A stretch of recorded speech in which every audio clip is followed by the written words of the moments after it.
Hello everyone. Tonight we descend into the restricted zones of fear with 10 of the darkest and most chilling military base horror stories ever to surface from behind classified doors. These disturbing accounts do not come from rumors or internet folklore, but from documented anomalies, redacted mission logs, and first-hand reports from soldiers who once served and some who never made it out alive. Each story offers a glimpse into the unsettling side of military operations: abandoned black sites, secret bunkers, unnatural silence during night watch, and sudden disappearances buried under dozens of layers of government secrecy.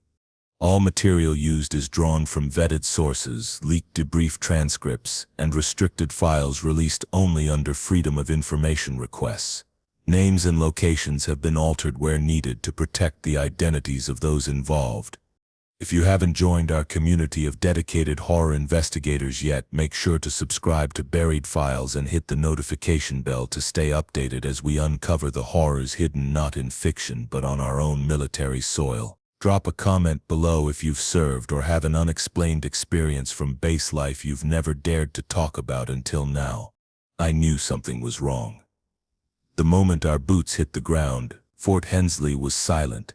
Not the kind of quiet you get on an early morning drill, but that dead, choking silence like a room right after someone starts crying. Supposedly decommissioned since '08, Fort Hensley wasn't on any current operational map.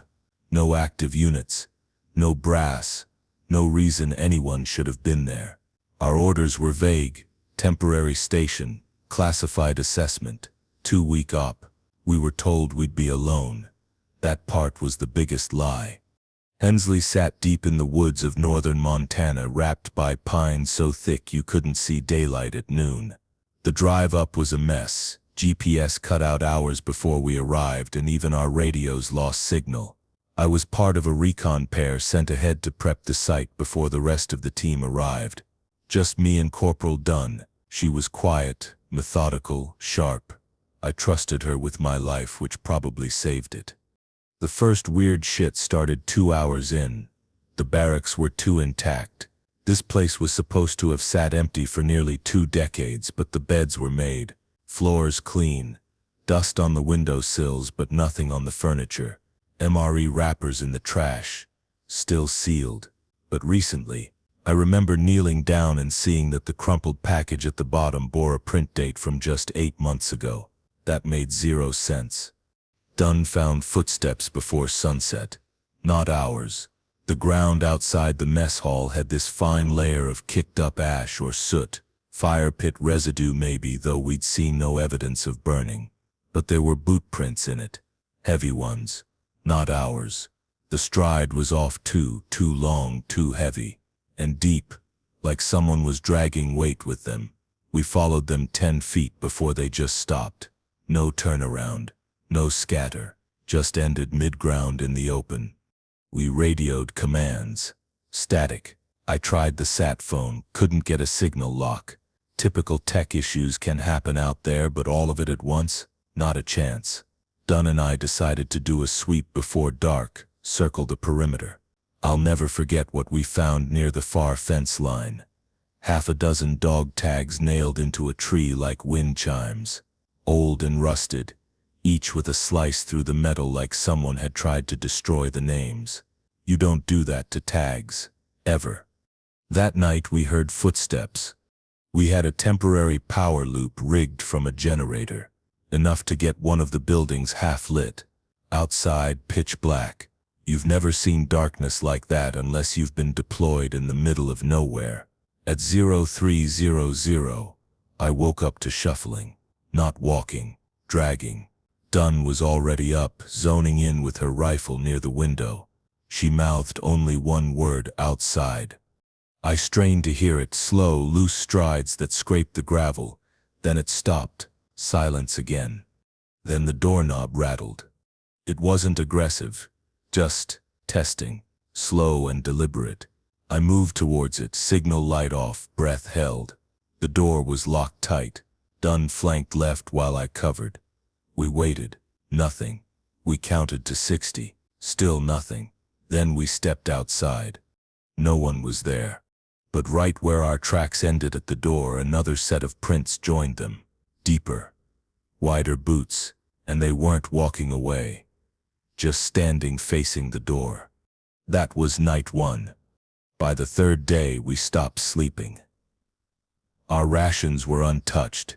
We didn't feel hungry, just tight in the stomach, like we were waiting for something to snap. We tried exploring the base's eastern quadrant during daylight. Motor pool, med center, storage. Locked, rusted, covered in vines. Power hadn't worked in that area in years. Then there was the radio room. Under one of the admin buildings, we accessed a hatch to the old comms hub, built like a bomb shelter. No light. Concrete walls, heavy air. It should have been stripped bare after decommissioning, but the equipment was operational. No signal, but on, all of it. Humming. And on the far wall was a corkboard. Dozens of Polaroids. Every photo was taken in the same hallway, same angle, same figure, blurry, always mid-movement, half-turned or walking away. The timestamp on the bottom of each photo is updated, hourly. The last Polaroid in the bottom row was blank, but written in smeared ink beneath it were the words, "Look behind you." I turned. No one was there. Nothing. Dunn didn't say a word. She stared at that blank photo for a long time, then ripped it off the wall and stuffed it in her vest. That night the generator failed.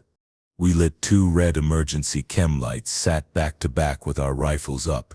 It was colder than the night before, drastic drop like stepping into a freezer. At 0411, Dunn leaned in and whispered, "I saw it." I didn't ask what.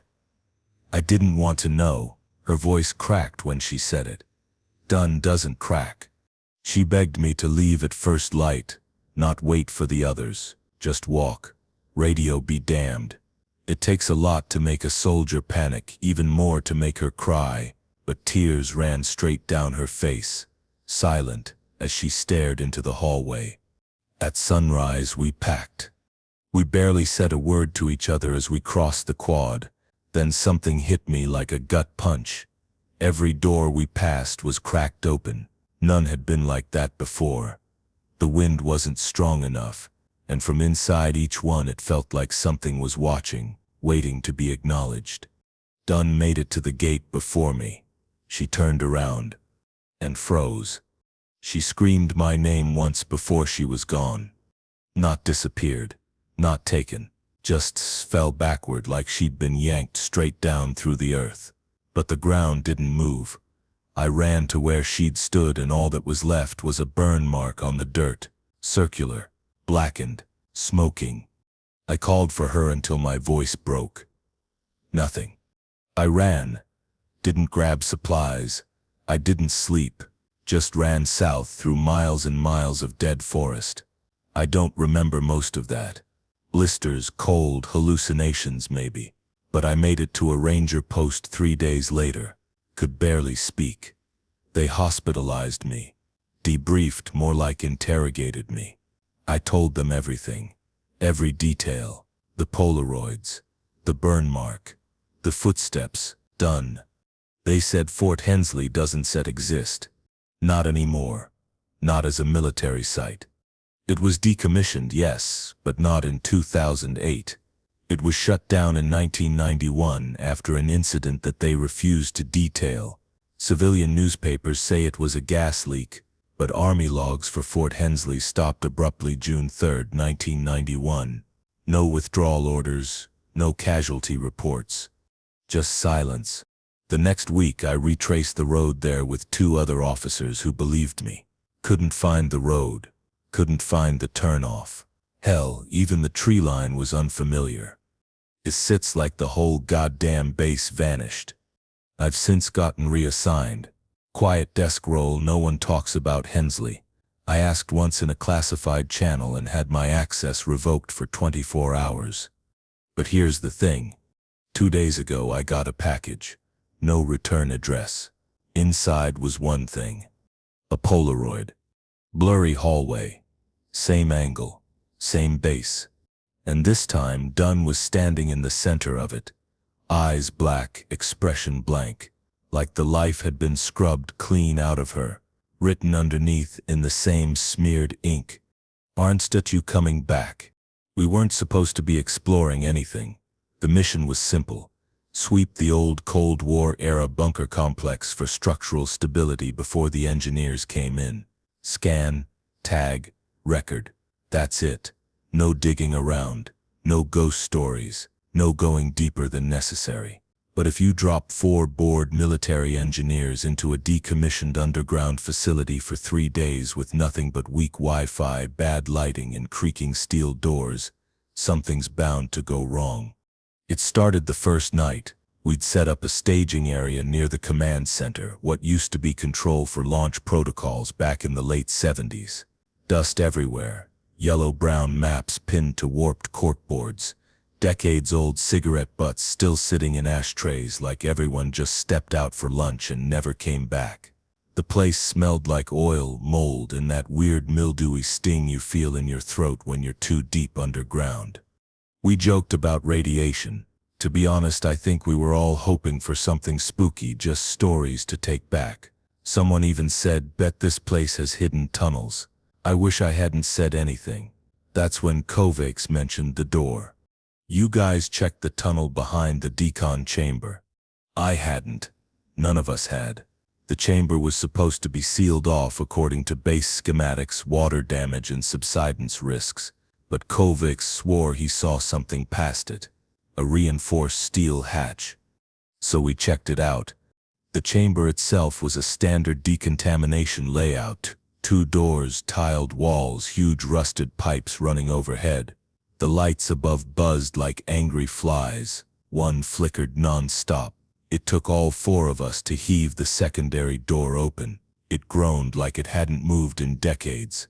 Beyond that was a narrow corridor we didn't expect. This part wasn't on any map. Not printed, not digital, not in the files we had. And we had everything for that site. The hallway went down at a shallow decline. The floor changed from concrete to slotted metal like a maintenance catwalk. Pipes ran along the walls, some of them still warm. That made no sense. Power was supposed to be routed to 2 locations only: the staging area and the entry for the engineers' crew next week. We followed it for what felt like maybe 50 yards before we found the door. Pitch black metal, maybe 2 inches thick, locked with a deadbolt and keypad. All the labels around it were scratched off, burned off even. You could see heat distortion in the wall paint around the edges.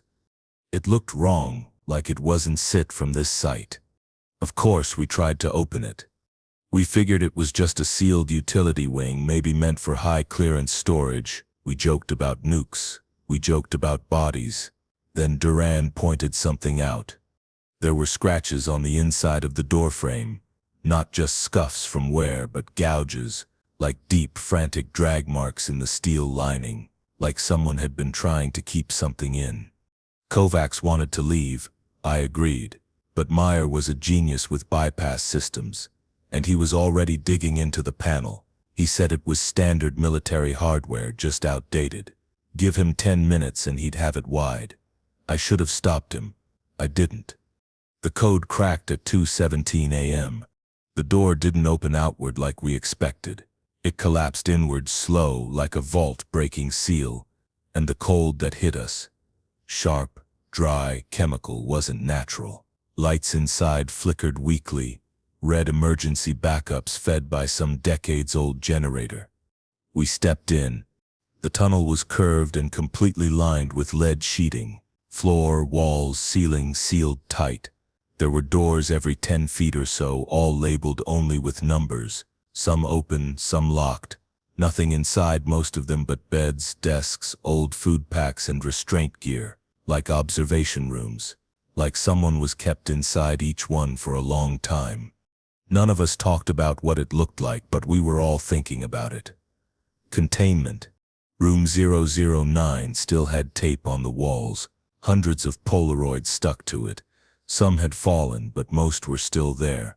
All of them had the same figure in them, not facially clear, blurred by motion or distance, sometimes tall, sometimes hunched, always just out of center, sometimes in rooms. Once next to a bed where a soldier was sleeping. The last Polaroid was blank, but under it was a label.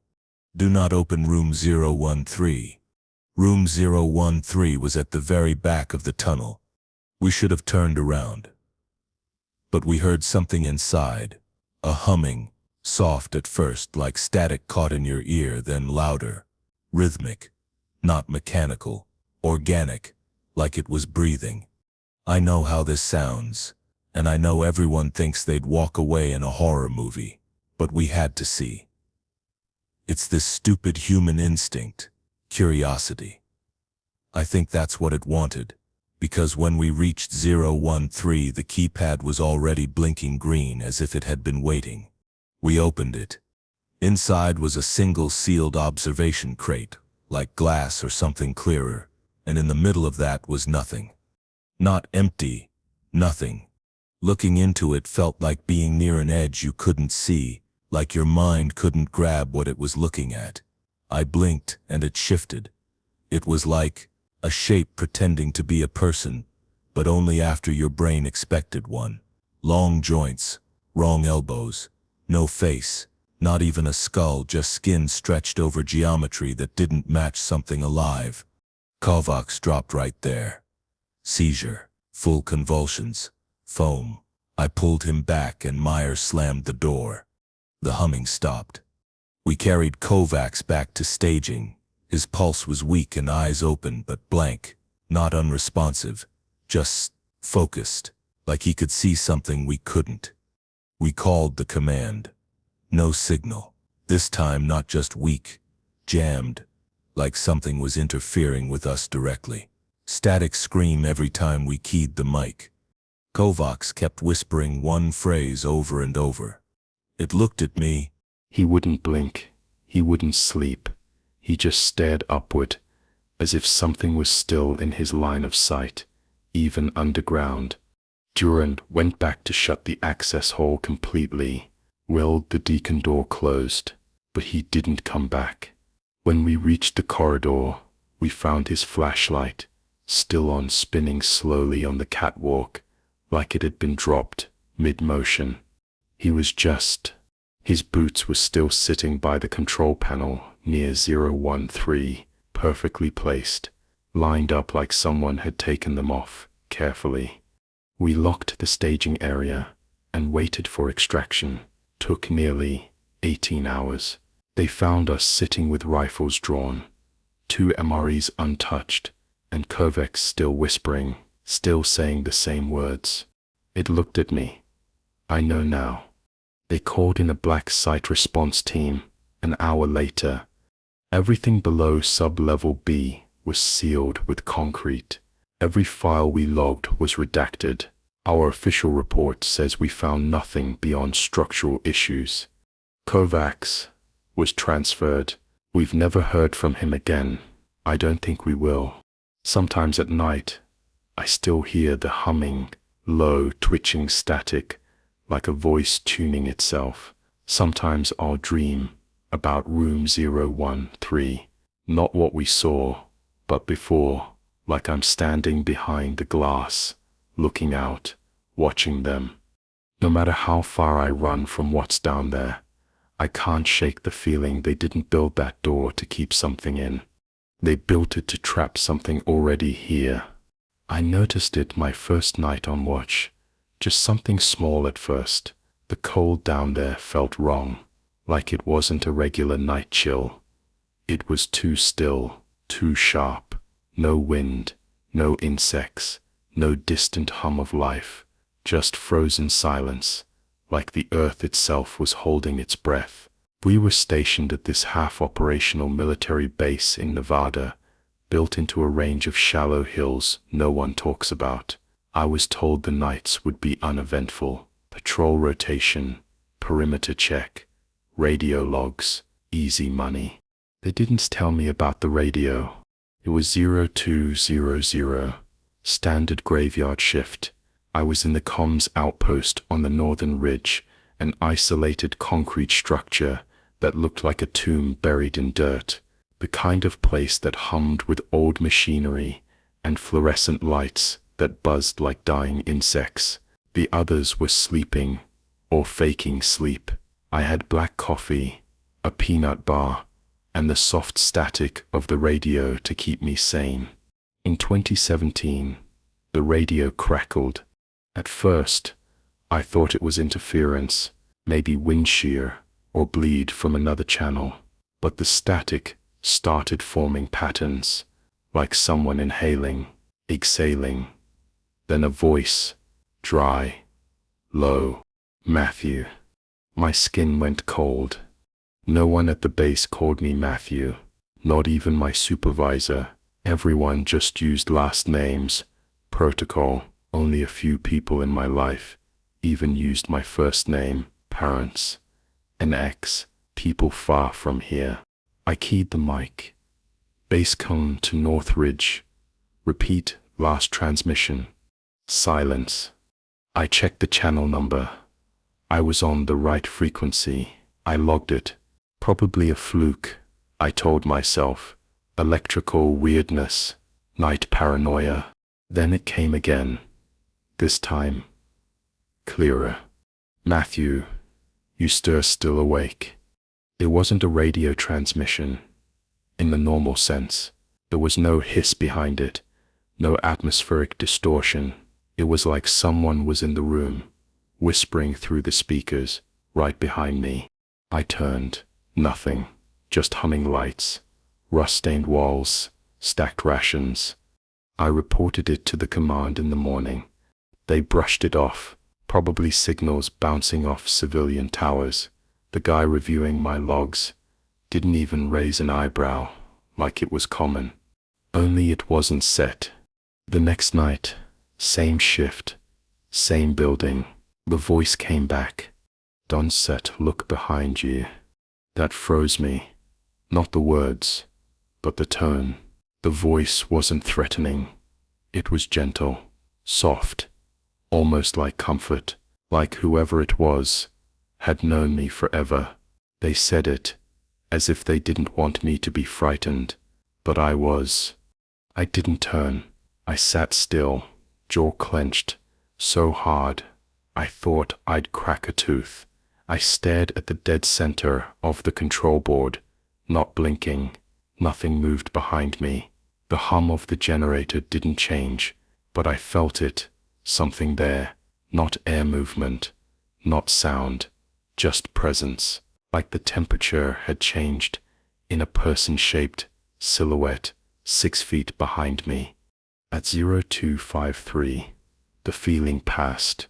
I didn't tell anyone about it that morning. I didn't want to be tagged as unstable. Night shifts already mess with your head. They'd blame the isolation. On the third night, I brought my phone in. Not allowed, but I needed to record it. If the voice came back, I wanted proof. It did. I hit record as the static rose again, soft and wet like breath, moving through cotton. Why sept you leave him, Matthew? Not who are you, or where are you? This time, it was asking questions about my life. That question was a knife in the gut. Years ago, I'd cut off contact with my younger brother, drug problems, theft, months of chaos. I never told anyone on base about him, never talked about him online. As far as anyone in the military was concerned, I had no siblings, no family. My phone picked up the voice, kind of. The recording sounded warped, like it was underwater, but the words were there. Choppy, incomplete. I played it back 20 times. I didn't sleep that day. I started researching stuff in my free hours, PSYOPs experiments, EMF-based communication tech, deep signal manipulation. All I found were blogs and dead-end pages. One Reddit thread mentioned audio bleed from beneath encrypted military bands, but no legit sources, just crackpots and grainy screenshots. Still, something began clicking. One of the older guys at the base, Carter, mentioned once that this location was old black zone, not classified, forgotten, like they built something underground and just moved on, cemented over history. But sometimes, Carter said, old lines spark back up, especially when left alone too long. I asked if commies had ever picked up strange transmissions here before. He paused, said only one thing: always on the night watch, always when they sat alone. The fourth night, I lost control. The voice didn't whisper this time. It screamed. He sits still there, Matthew. Full volume. Every speaker, static, bleeding out of the walls. The comms board lit up like a switchboard. Dials spiked. Meters shook. My ears rang. I covered them and dropped to the ground. But the sound kept pressing in, not loud in the regular way. It felt like the scream was inside my teeth. And then, just as suddenly, it stopped. Dead silence. A sharp panic shot through me. I grabbed the emergency shut-off and killed the circuit. Lights flicked. Backup power engaged. Low red glow. No sound. Then I heard breathing. From the corner of the room. In the shadows by the equipment locker. Not over speakers. Actual breathing. Measured. Calm. I drew my sidearm.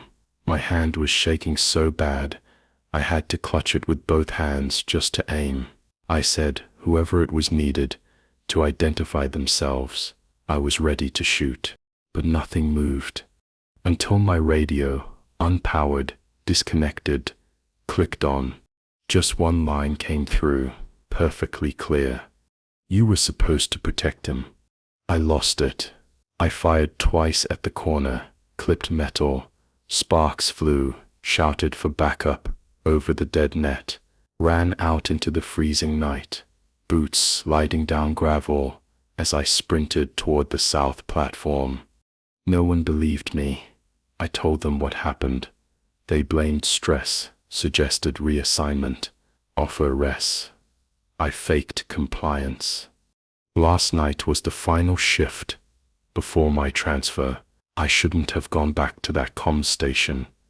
The door was supposed to be locked out, but it was in Cetus. Everything was untouched, like no one had bothered cleaning up after the shots fired. Spent casings still on the floor, bullet holes in the locker. Weird, right? I turned on the equipment one last time. Nothing. Silent for almost an hour. Then, at 0314, the speakers started humming, not like a voice, not this time. Music. A lullaby. I recognized it instantly.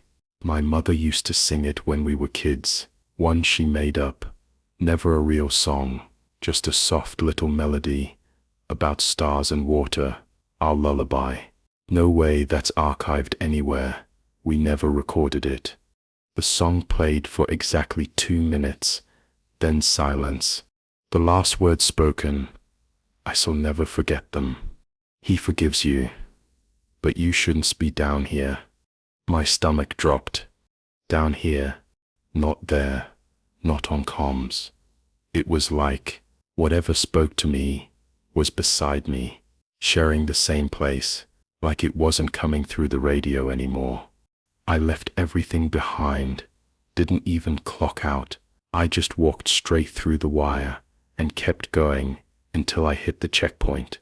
Told them I'd gone AWOL if I had to, but I wasn't staying. They transferred me this morning. Different bases, different states. No night watch. My hands are still cold. I checked yesterday's radio logs. Nothing recorded past 0200. No audio, no data, no digital trace of the voice, the scream, the lullaby.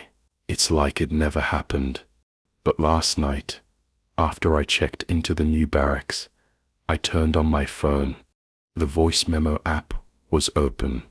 I didn't touch it, didn't even unlock the screen, but there was a new file waiting. Just one word. Matthew. The minute I stepped into the silo, I knew something was still alive down there. The air hit differently than anywhere else on base. Stale, dense, and cold, in a way that felt heavy, almost wet. Like it hadn't been disturbed in years, but something breathed in it. Not airflow from the ventilation shafts, not wind.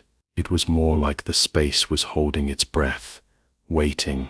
I got the orders last week. Temporary assignment.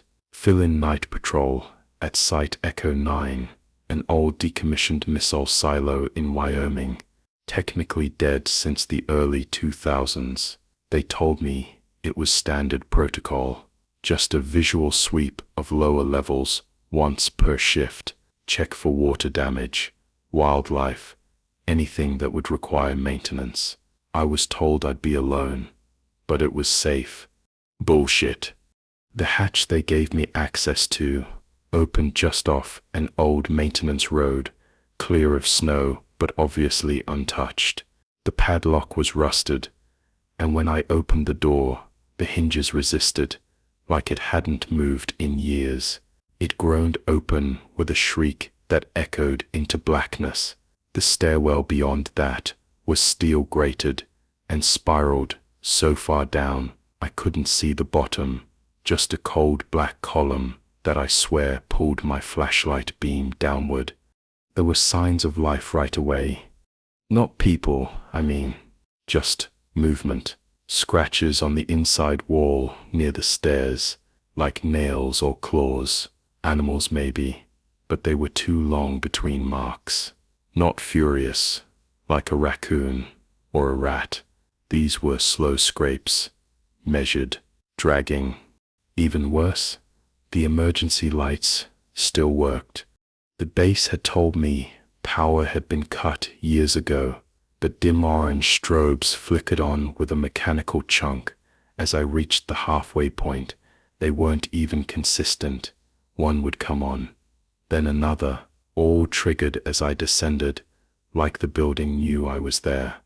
By the time I hit sublevel 4, my ears were popping from pressure. Dust was thick on every surface. Graffiti from old units covered the concrete walls.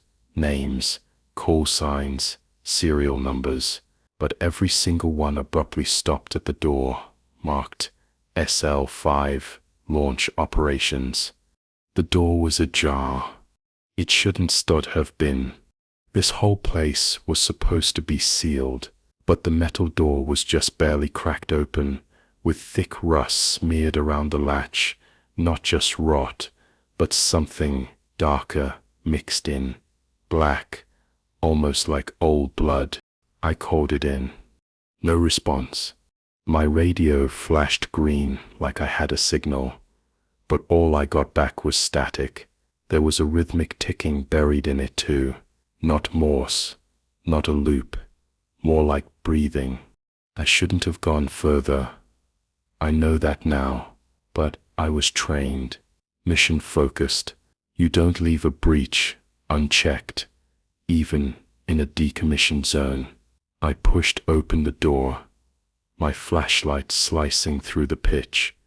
Then my light caught it. A boot, standard issue. Just one, half stuck beneath a desk in the back of the control room. The room felt wrong. The dust patterns were off, like someone had walked through recently. Furniture pushed, console covers open. Someone had been here lately, or never left. The boot was attached to a leg, skeletal, partly mummified. The lower half of a uniform still hung on it. The name patch rotted away. That's when I heard it. Not over the radio this time, not through speakers. Footsteps, soft, echoing from the tunnel behind the launch platform. They were slow but steady. Rubber soles gripping steel grates. I know that sound anywhere. Military boots.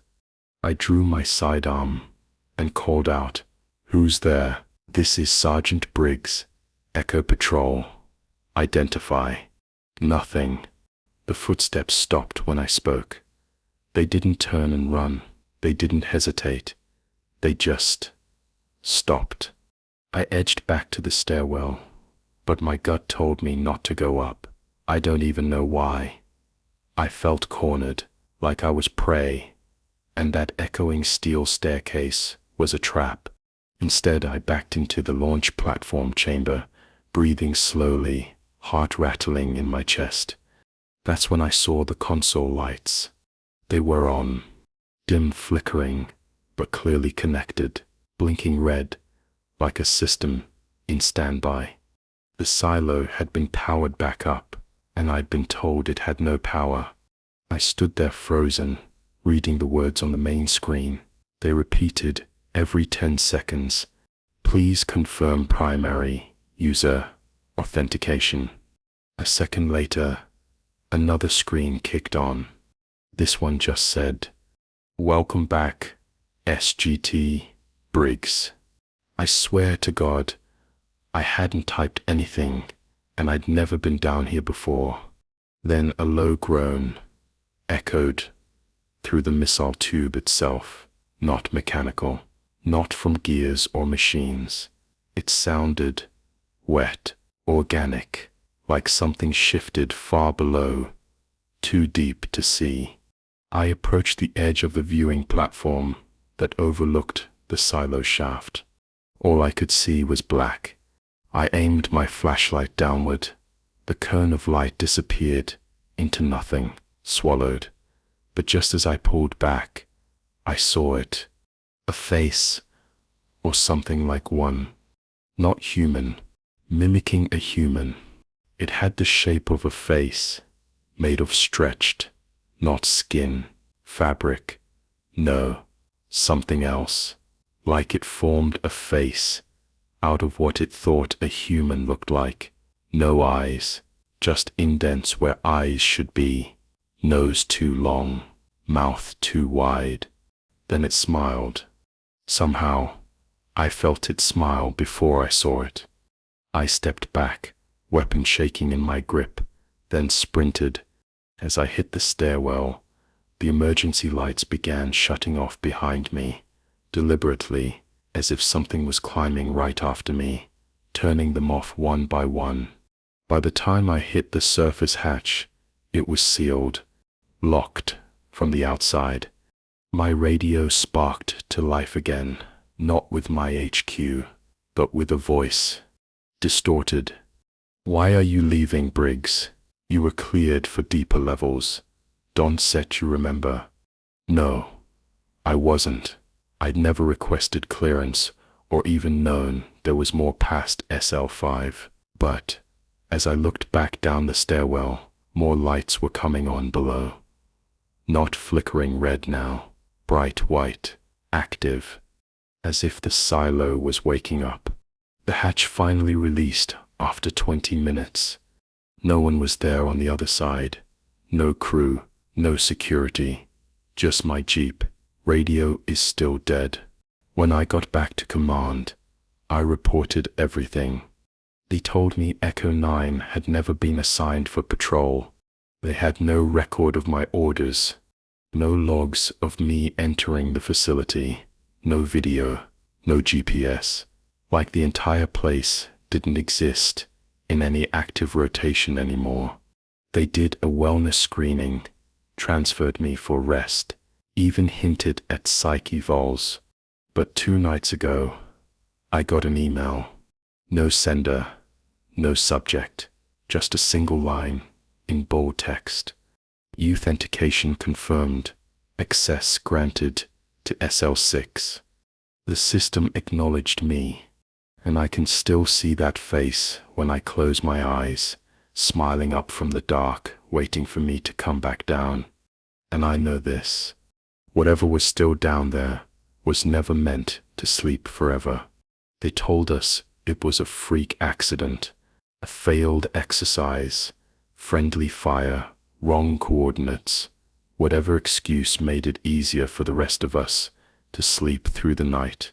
But I saw it. I saw what was on that footage, and I can't pretend it was anything human anymore.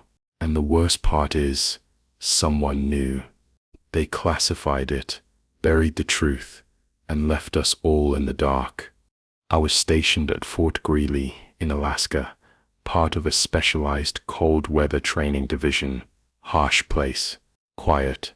Whiteouts could roll in without warning. The cold wasn't just cold, it froze you inside your bones. You learned to survive on instinct. We trained in the woods and lived by a code: keep your head down, stay sharp, and never wander off pattern. One morning, 4 guys didn't come back from a solo nav drill. No radio contact, no GPS signal, nothing. The snow erased everything like it always does. But that wasn't the part that bothered me. What bothered me was how quickly command blocked off the area and shut everyone up. No search party past the first day. No body recovery. They handed us a copy-paste speech about exposure casualties and dangerous conditions, and just like that, their names were scrubbed from active duty. No funeral, no closure, just gone. Then, 3 days later, I was ordered to report for media maintenance duty. That's not my usual role. I'm infantry, boot to ground, but the base has this digital archive room where training footage from helmet cams gets uploaded after ops or drills. Usually, techs handle it, but for some reason, someone else wanted fresh eyes on that footage. I was given an access code and led into a sealed room. 1 terminal, no network, no way to copy or export anything. Just an encrypted drive titled EX28_Frost 6_classified. I sat there, headphones on, screen humming. The footage started, like any standard nav drill. 4 soldiers, each equipped with helmet cams, marching through snow-covered woods. Visibility was low, wind howled in the background. They joked around at first, normal stuff. One of them tossed a snowball at another, and the third laughed, like they'd been doing this forever. Around the 0 hours 21 minutes and 40 seconds mark, things shifted. The jokes stopped. The audio started picking up this static hum, low but constant.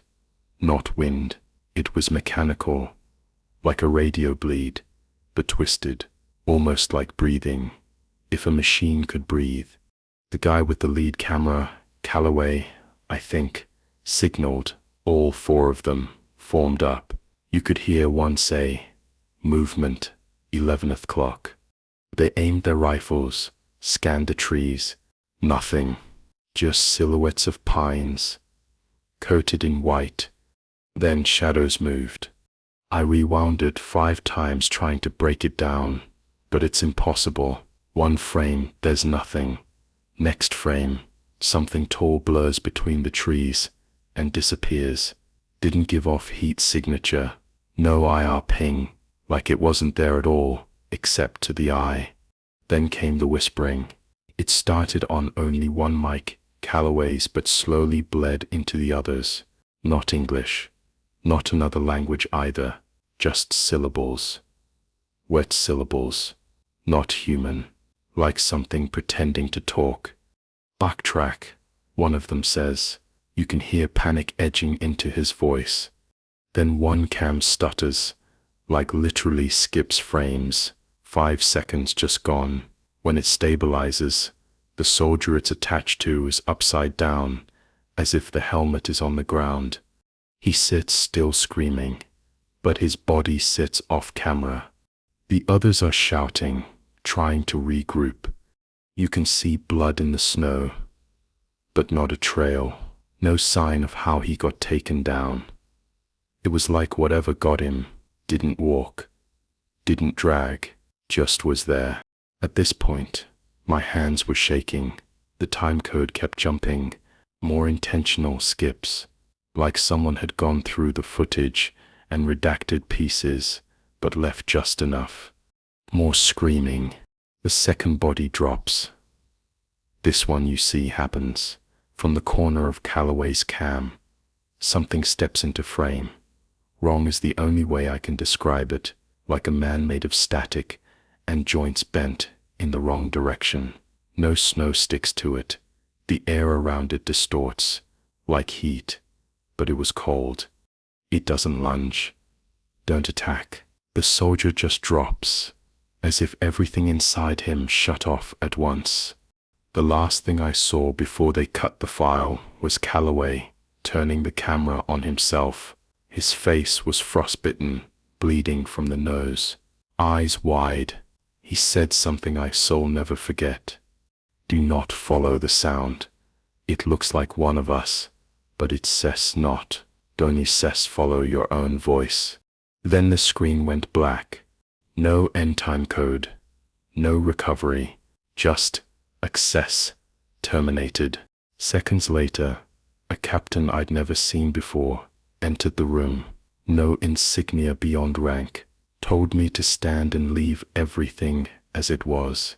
He didn't ask what I saw. He knew. I was escorted out and told I had 10 minutes to pack my shit. Immediate transfer. Temporary assignment override. I didn't ask questions. You don't. When the people above you stop bothering with lies and just silently stare at you, waiting for you to disappear. I was moved to a base in Nevada the next day. Warm weather, dry air, sunshine. They said a fresh environment helps. Helps what? They think time and distance erase things. They're wrong. 2 weeks ago, I started hearing it again. The floor vibrated again last night. Just a little, barely noticeable. But I felt it through my boots. Subtle and rhythmic, like something big was moving beneath the concrete. No one else mentioned it, and I didn't ask. You don't bring shit like that up out here. Not when everyone's already walking on eggshells. I'm stationed at Site Helix, an installation no one's supposed to know exists. Officially it doesn't. There's no flag flying out front. No welcome center, just rusted fencing, blast doors, and a 2-mile perimeter buried so far into the desert that GPS cuts out 15 minutes before you arrive. They told us this was a weapons research site, high clearance ops, mostly monitoring. We were supposed to babysit the base, while the real science happened in levels below. They didn't tell us what was actually down there. We weren't even supposed to access sublevel 5. Technically, only 2 people could. Commander Halloran and a guy none of us ever met named Dr. Klein. Everyone else stayed topside, doing maintenance, perimeter patrols, test monitoring, simple stuff. Boring as hell. But lately the power cuts started. Then the knocking. I'm not exaggerating. 2 weeks ago, during the night shift, I was in the security wing alone. Everyone else was either asleep or on rotation outside the structure. The feeds flickered once, standard for this place, and then I heard it. The knock came from the wall, like something inside the foundation. 3 loud, slow knocks, then silence. I thought it was a prank, until I realized that particular wall backed into solid rock, beyond the old elevator shaft that hadn't worked in years. There was nothing on the other side. I tried brushing it off. You kind of have to when you're trapped 40 feet underground with guys who think ghost stories are a sign you're cracking, but it kept happening. Another time I swear I heard whispers under the vent grate by my bed. Thought it was the air ducts at first, until I pulled the cover off in the middle of the night and found it packed with soil, fresh, damp, smelled like rot. We're underground. That air vent shouldn't lead to soil. I filed a report about the vent. Nobody followed up. Halloran chewed me out for exaggerating, said the ductwork was outdated, and the smell probably came from the sewage line. He chalked it up to isolation stress, even though I've been on quieter deployments without losing sleep. Then the digging began. One of the exterior patrols radioed in when the seismic sensors tripped. We all thought it was just another small quake. We get those out here sometimes, but when they checked the surface plates, they were cracked from underneath, like pressure had built directly under the concrete pads and pushed up. No blast, no impact crater, just a perfect, concentrated seam. 3 days later, Holleran disappeared. His room was locked from the inside. Lights were on. The terminal was still active, but nothing on camera. The lock log showed no one went in or out for 17 hours. When we finally forced the door, every surface was wet, not water, more like condensation, thick and beaded on the glass, humid, like a crypt, and the stone floor underneath his bunk, cracked, clean through. There was a hole, about the width of a coffin, just empty blackness. We lowered a camera, 6 feet. It came back corroded. The lens was warped, like it had been dipped in acid. No heat signature, no radiation spike, nothing, just static. By the end of that week, 3 more guys went missing. We stopped using the barracks. We moved all beds to the perimeter of the upper deck, closer to exits. No one wanted to sleep with their back to the ground anymore. Even when you're exhausted, there's this voice in your head that starts whispering, there's something breathing 2 feet below you. Every night, now, something shifts beneath us. You can feel it in the air, the way old ducks quiver, how the recessed lights hum, just slightly offbeat, like they're being moved with the structure. Several of us started hearing things at the same time. Reports flooded the ops system, clicking behind doors, breathing behind walls, boots walking 2 seconds behind you, even though you're the only one in the hallway. One guy, sharp, started tearing up the floor with a crowbar. We had to restrain him. He kept screaming, "It's under us. It's awake now." They sent him off-site on a forced medical evac.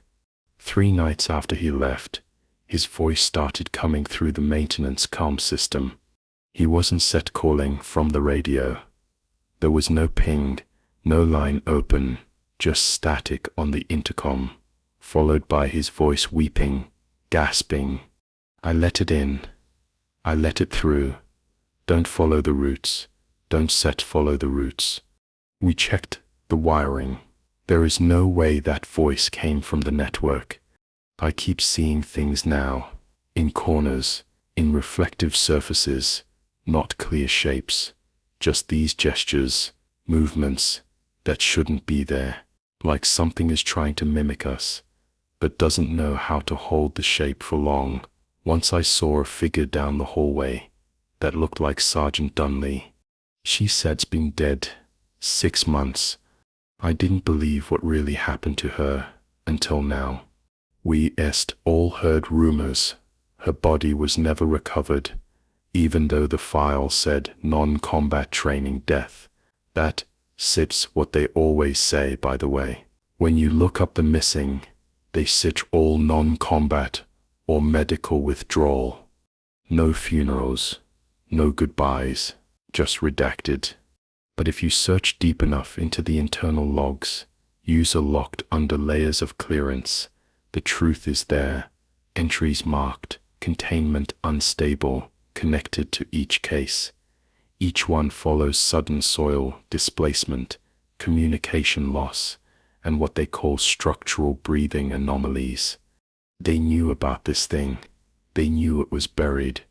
No one told us it wasn't dead. It's not trying to escape, like we thought, not in the way we mean it. I think it's testing the walls, sizing us up, smelling what's changed. The ground down here is soft, now, softer than it should be for 30 feet of reinforced foundation. You can press your heel to the floor grating and feel just a bit of give, like the earth is no longer resisting. This morning, someone scratched a message into the inside of the ops bathroom mirror. It remembers when it was worshipped. We checked every roster, every camera feed from the past 12 hours. No one went into that bathroom before I did. The camera outside didn't catch a single person. Last night, I heard my own voice calling me from the floor vent. Not similar, my actual voice. It said, "I've seen what it's underneath.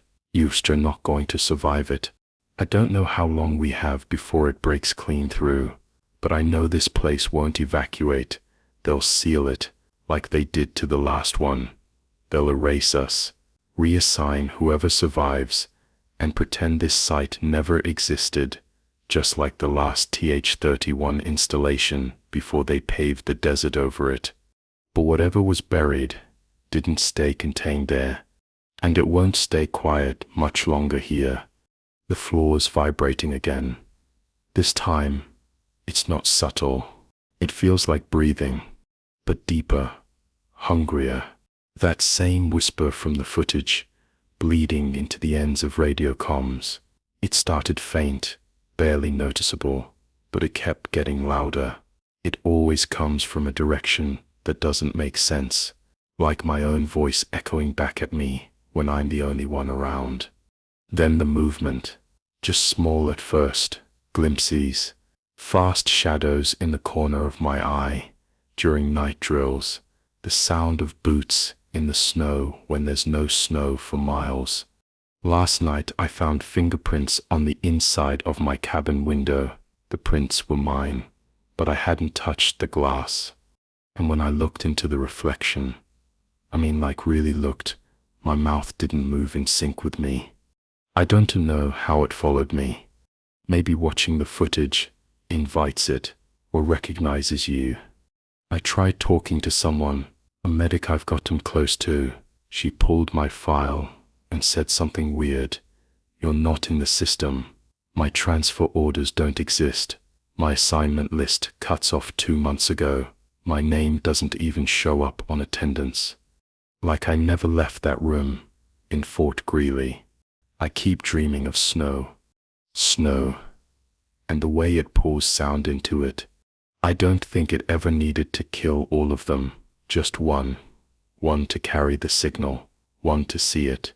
That is how it spreads. They shouldn't have shown me that footage. And I shouldn't have watched past the first minute. If you're reading this and you get a file marked EX28_Frost 6, don't open it.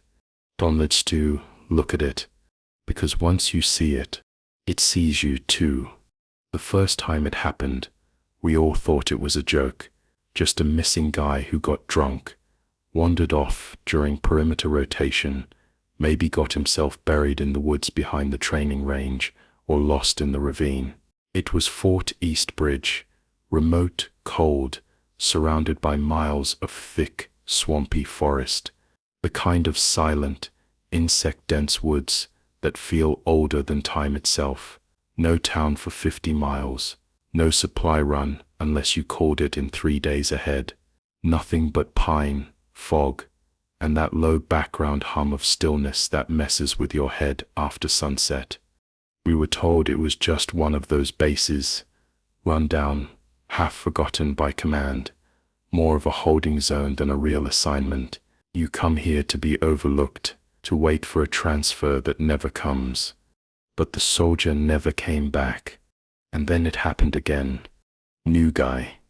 Different shifts. Same outcome. Night rotation. Gone by morning. No blood trail. No distress call. No signs of struggle. Just vanished. Boots, gear, tags, all missing. I didn't connect the dots at first. No one did.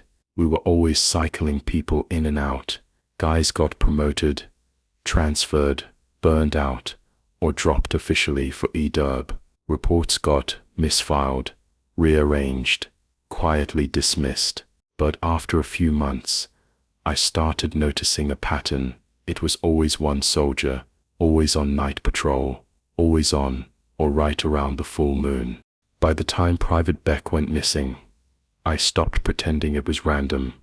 That week, Corporal Reyes started talking, real quiet, never more than a whisper. Said he saw something in the woods during his shift, a silhouette wearing fatigues, pacing in uniform. Said it looked like Beck, moved like him, had the same walk, but it was off, too still, he said, too smooth, like it wasn't breathing, just planted itself flat against the trees, like a cardboard cutout staring back. It had Beck's name tag.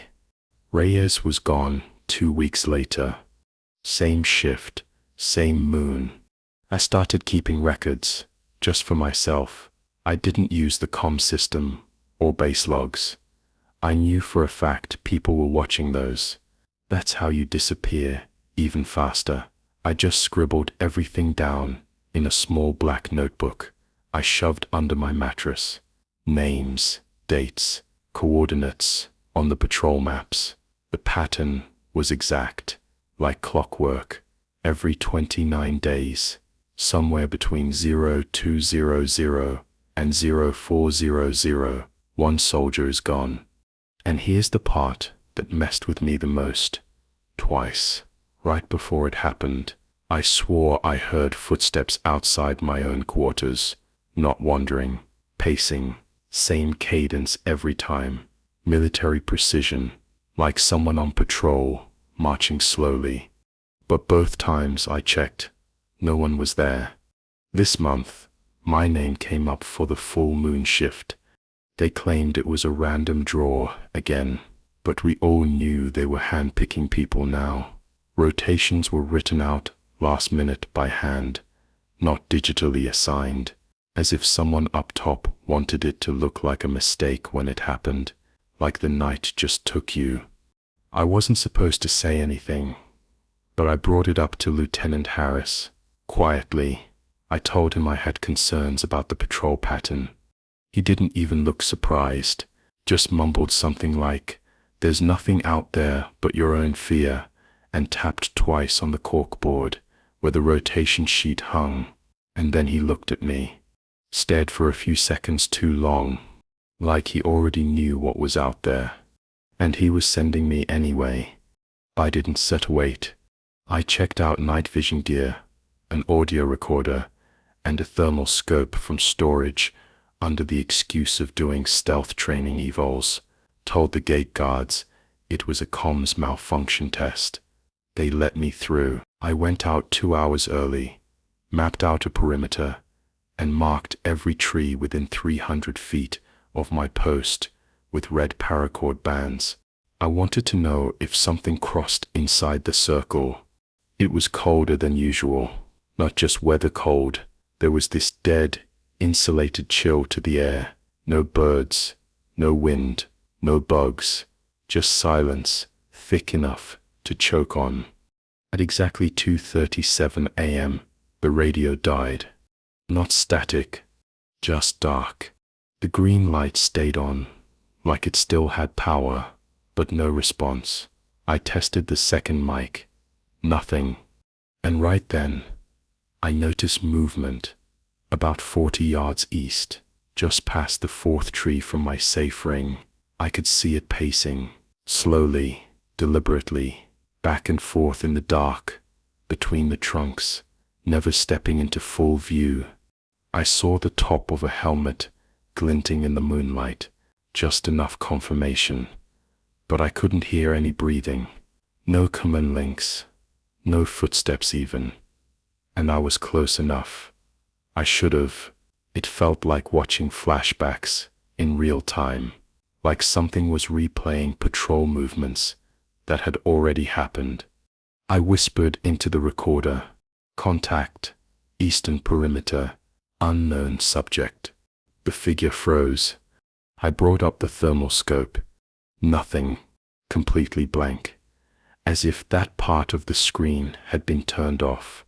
No heat reading, no contrast. It just didn't exist. Then came the humming. Low, almost melodic. Not a growl, not electrical, just a soft, broken tune. like military cadence, but twisted, like dozens of voices, trying to sing the same marching song through full mouths without knowing the words. I shifted my flashlight and aimed, and there it was, 5 feet in front of me, silent, still. It looked like Beck again. Same uniform, same boots, dog tags visible, but the body, too stiff, like it had been pulled out of water, skin bloated and colorless, eyes completely glassy.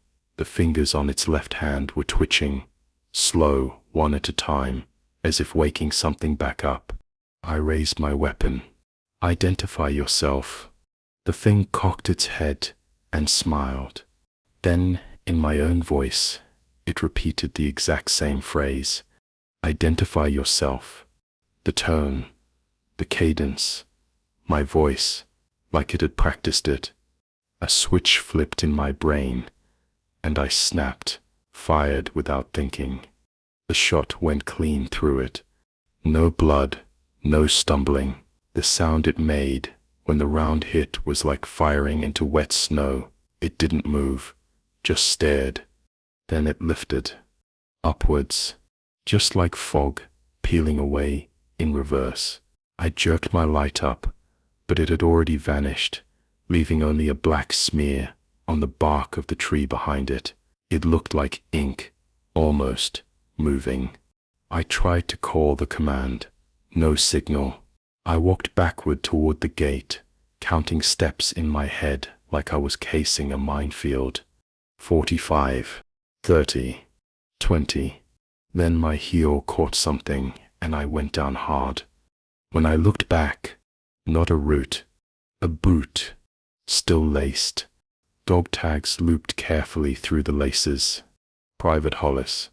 The guy who vanished exactly 1 month ago.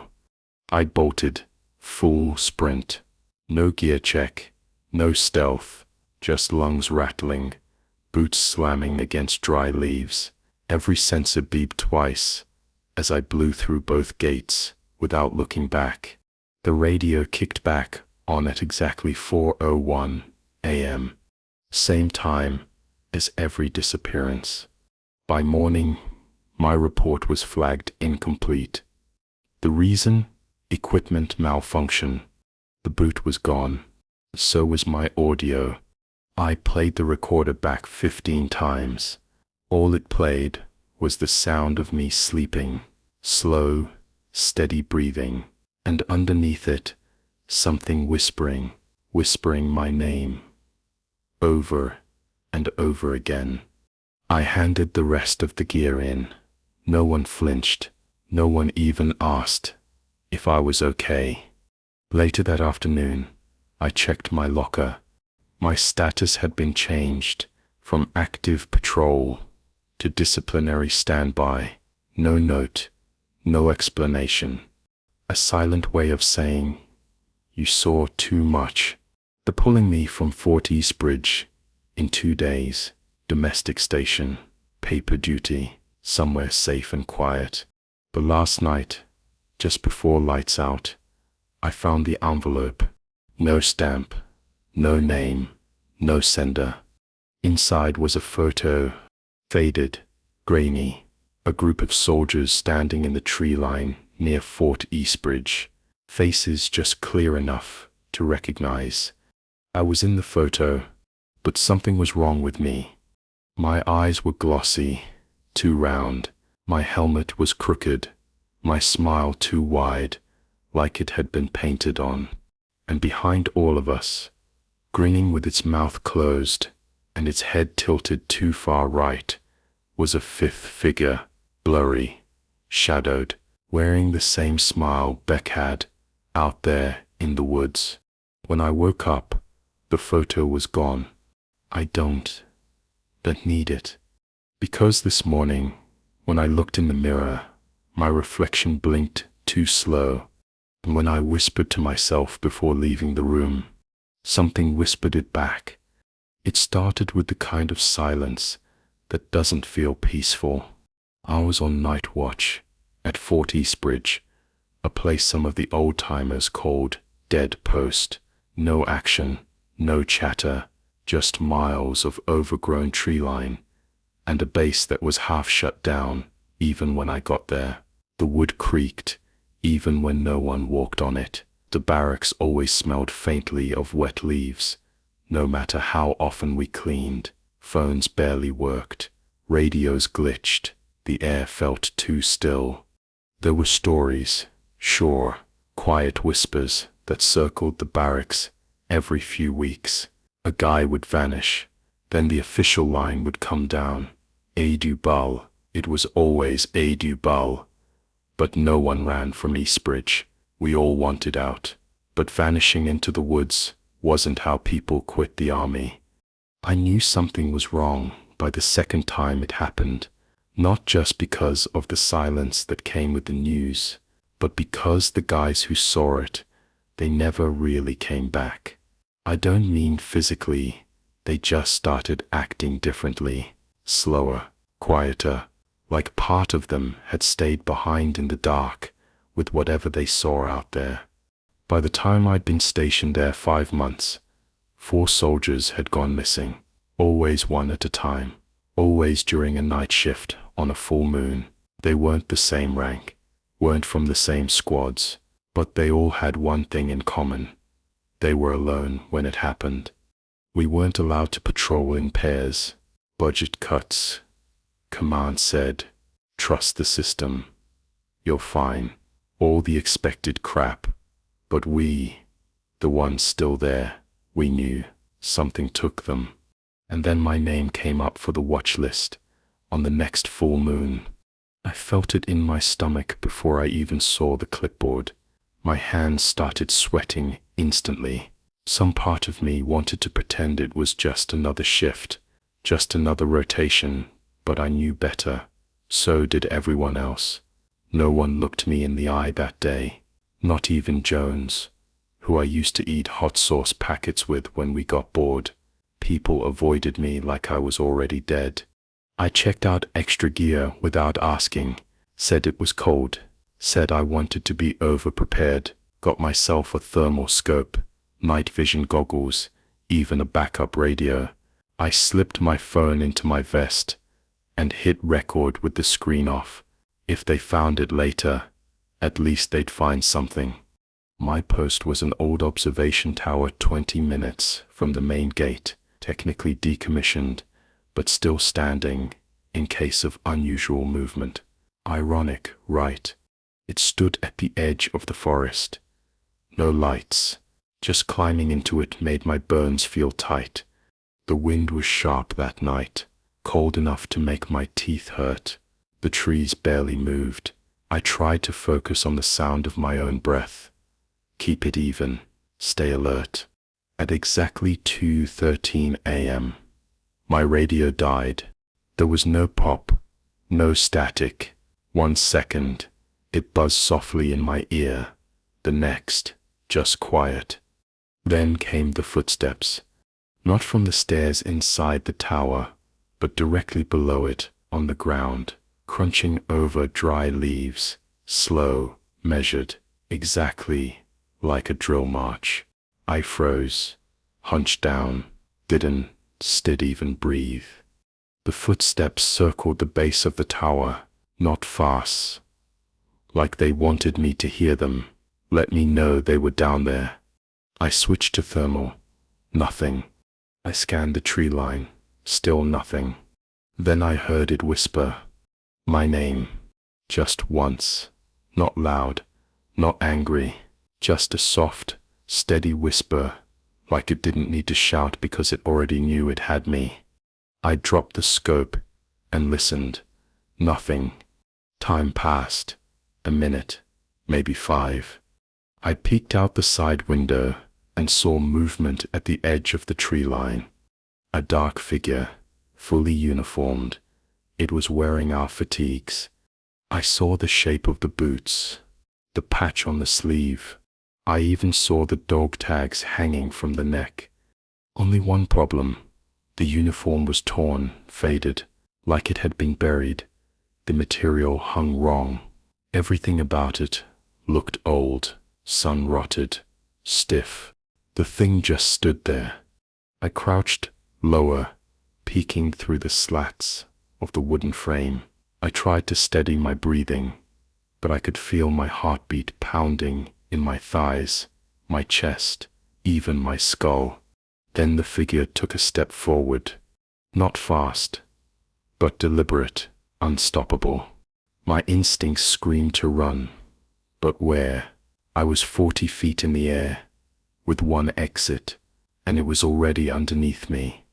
Then the stairs creaked. It was inside the tower. I didn't hear a door open. I didn't hear movement. I just heard one step, then another, then a pause. It ascended in bursts, 1 or 2 steps, stop, wait, then a few more, like it wanted me to know it was patient. I backed into the farthest corner of the tower and drew my sidearm. I aimed it at the hatch. Then everything stopped. No creaking, no breathing, even the wind died. Every part of the world went still. The door never opened.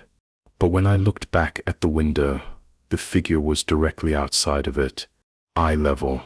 I never heard it climb. Its eyes weren't set right. No sclera, no pupil, just soft, gray glass, like the membranes had fogged over. Its mouth hung open just enough to see that there were no teeth, just darkness, like staring down a tunnel with no end. It mimicked me. I swear to God, it tilted its head at the same time I did, raised its arm, pressed its palm to the glass, like it was in a mirror, wearing my rank, my patch, my dog tags. I don't remember deciding to fire. I just did. My sidearm kicked back and blew out the edge of the window frame. Glass shattered. The figure didn't flinch. It just faded. Faded, like smoke when you blow out a candle. I radioed frantically. Nothing. I texted everything I could to a friend off base. Pressed send, even though I had no cell service. Then I jumped. It sounds insane, but I couldn't stay in that tower. I hit the dirt hard, twisted my ankle, but I ran, limped through rocks, leaves, mud, didn't stop until I reached the gate shack. The comms came back online at 4 a.m. sharp. When I told my CO, he looked at me like something on his face cracked. For a split second, I think he was terrified, but he blinked it away, and by the time he responded, he just said, accident from lack of sleep. It wasn't set written up. The next morning, my name wasn't on rotation anymore. My bunk was reassigned. No one asked if I was okay. I checked my phone. The text I sent never left the draft folder. It had been rewritten. The message just said, "It's your turn now." And then, it sent itself before I could stop it. I never saw my reflection clearly after that. Every window, every mirror, just a fraction too slow, like it was trying to catch up with me, but always lagging behind. A few days before they transferred me, some low-level assignment far away, I found a photo in my footlocker. It wasn't taken by me. No one claimed it. It showed a group of us, standing silently outside Fort East Bridge, staring straight ahead. Everyone's face was slightly off, expressionless. I was in the center, but the man in that photograph wasn't standing right. Head tilted too far. Smile wrong, like it wasn't used to having a face. Behind us, deep in the trees, just barely visible, was a fifth person, wearing my uniform, standing too still. I blinked. I looked back. The photo was gone, but I didn't need it. Because some nights, when the moon is full and the wind dies, I hear heavy boots walk past my door at exactly 2:13 a.m., and the footsteps always stop right outside the mirror. The orders didn't come through the usual chain. By the third day, we stopped sleeping. Our rations were untouched. We didn't feel hungry, just tight in the stomach, like we were waiting for something to snap. We tried exploring the base's eastern quadrant during daylight: motor pool, med center, storage, locked, rusted, covered in vines. Power hadn't worked in that area in years. Then there was the radio room. Under one of the admin buildings, we accessed a hatch to the old comms hub, built like a bomb shelter. No light, concrete walls, heavy air. It should have been stripped bare after decommissioning, but the equipment was operational. No signal, but on, all of it, humming. And on the far wall was a corkboard, dozens of Polaroids. Every photo was taken in the same hallway, same angle, same figure, blurry, always mid-movement, half-turned or walking away. The timestamp on the bottom of each photo is updated hourly. The last Polaroid in the bottom row was blank, but written in smeared ink beneath it were the words, "Look behind you." I turned. No one was there. Nothing. Dunn didn't say a word. She stared at that blank photo for a long time, then ripped it off the wall and stuffed it in her vest. That night, the generator failed. We lit 2 red emergency chem lights, sat back to back with our rifles up. It was colder than the night before. Drastic drop, like stepping into a freezer. At 0411, Dunn leaned in and whispered, "I saw it." I didn't ask what. I didn't want to know. Her voice cracked when she said it. Dunn doesn't crack. She begged me to leave at first light, not wait for the others. Just walk. Radio be damned. It takes a lot to make a soldier panic, even more to make her cry. But tears ran straight down her face, silent, as she stared into the hallway. At sunrise, we packed. We barely said a word to each other as we crossed the quad. Then something hit me like a gut punch. Every door we passed was cracked open. None had been like that before. The wind wasn't strong enough, and from inside each one, it felt like something was watching, waiting to be acknowledged. Dunn made it to the gate before me. She turned around and froze. She screamed my name once before she was gone. Not disappeared, not taken, just fell backward, like she'd been yanked straight down through the earth. But the ground didn't move. I ran to where she'd stood, and all that was left was a burn mark on the dirt, circular, blackened, smoking. I called for her until my voice broke. Nothing. I ran, didn't grab supplies. I didn't sleep, just ran south, through miles and miles of dead forest. I don't remember most of that. Blisters, cold, hallucinations maybe, but I made it to a ranger post. 3 days later, could barely speak. They hospitalized me, debriefed, more like interrogated me.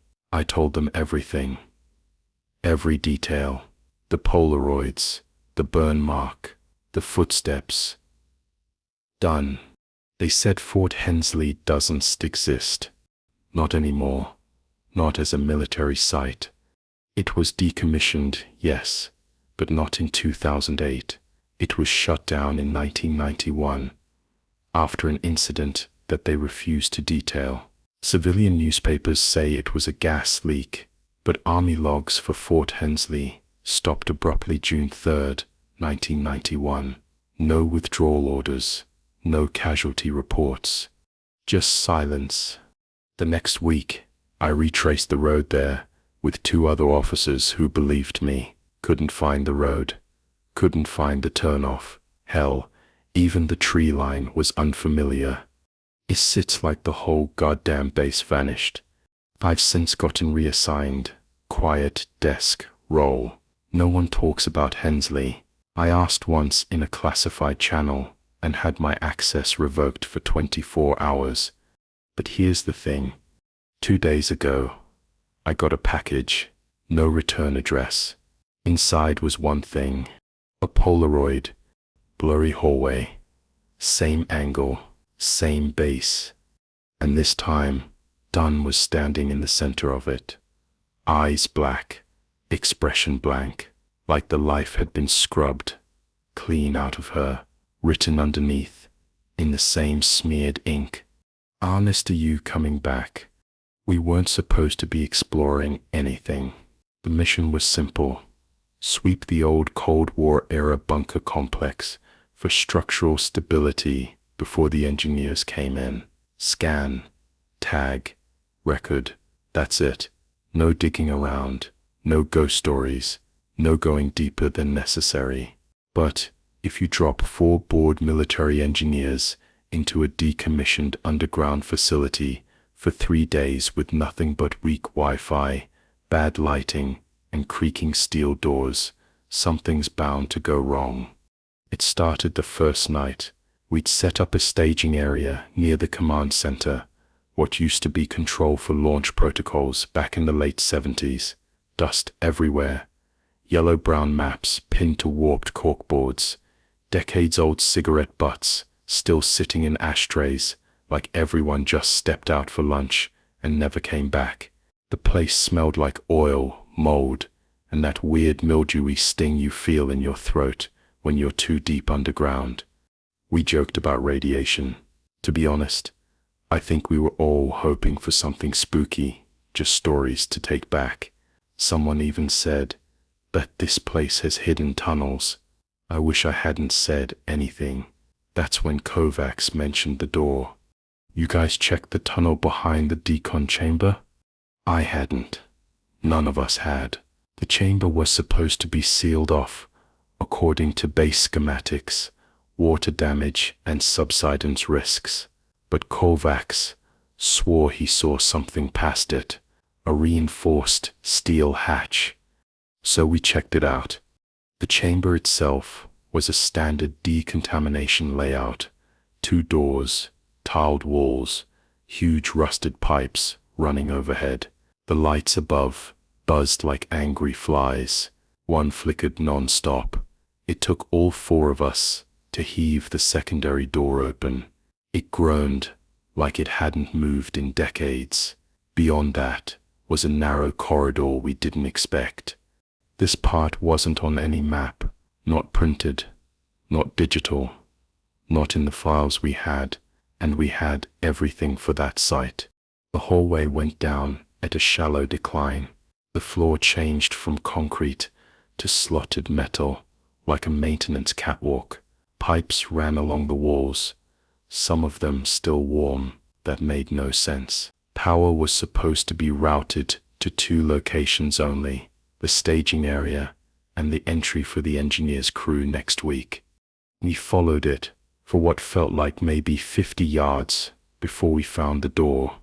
Pitch black metal, maybe 2 inches thick, locked with a deadbolt and keypad. All the labels around it were scratched off, burned off even. You could see heat distortion in the wall paint around the edges. It looked wrong, like it wasn't set from this site. Of course we tried to open it.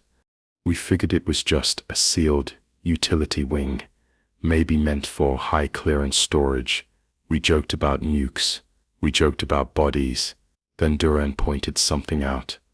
There were scratches on the inside of the door frame, not just scuffs from wear, but gouges, like deep, frantic drag marks in the steel lining, like someone had been trying to keep something in.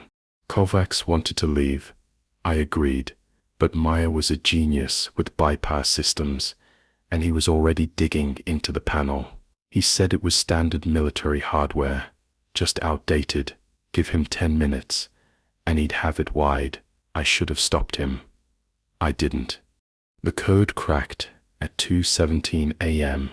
The door didn't open outward like we expected. It collapsed inward, slow, like a vault-breaking seal, and the cold that hit us, sharp, dry, chemical, wasn't natural. Lights inside flickered weakly, red emergency backups, fed by some decades-old generator. We stepped in. The tunnel was curved and completely lined with lead sheeting. Floor, walls, ceiling, sealed tight. There were doors every 10 feet or so, all labeled only with numbers. Some open, some locked. Nothing inside most of them but beds, desks, old food packs, and restraint gear, like observation rooms, like someone was kept inside each one for a long time. None of us talked about what it looked like, but we were all thinking about it. Containment. Room 009 still had tape on the walls, hundreds of Polaroids stuck to it. Some had fallen, but most were still there. All of them had the same figure in them, not facially clear, blurred by motion or distance, sometimes tall, sometimes hunched, always just out of center, sometimes in rooms. Once, next to a bed where a soldier was sleeping. The last Polaroid was blank, but under it was a label. Do not open room 013.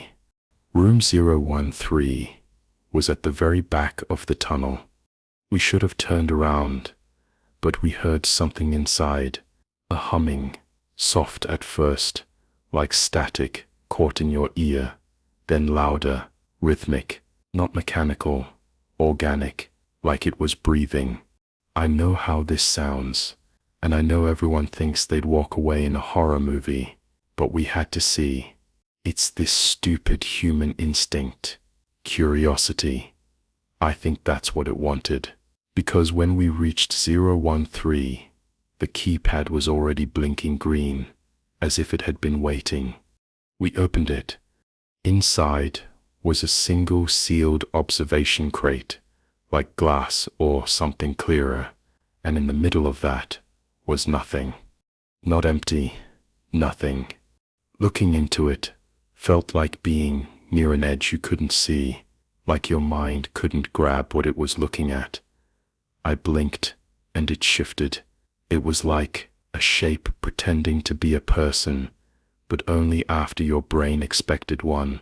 Long joints, wrong elbows, no face, not even a skull, just skin stretched over geometry that didn't match something alive.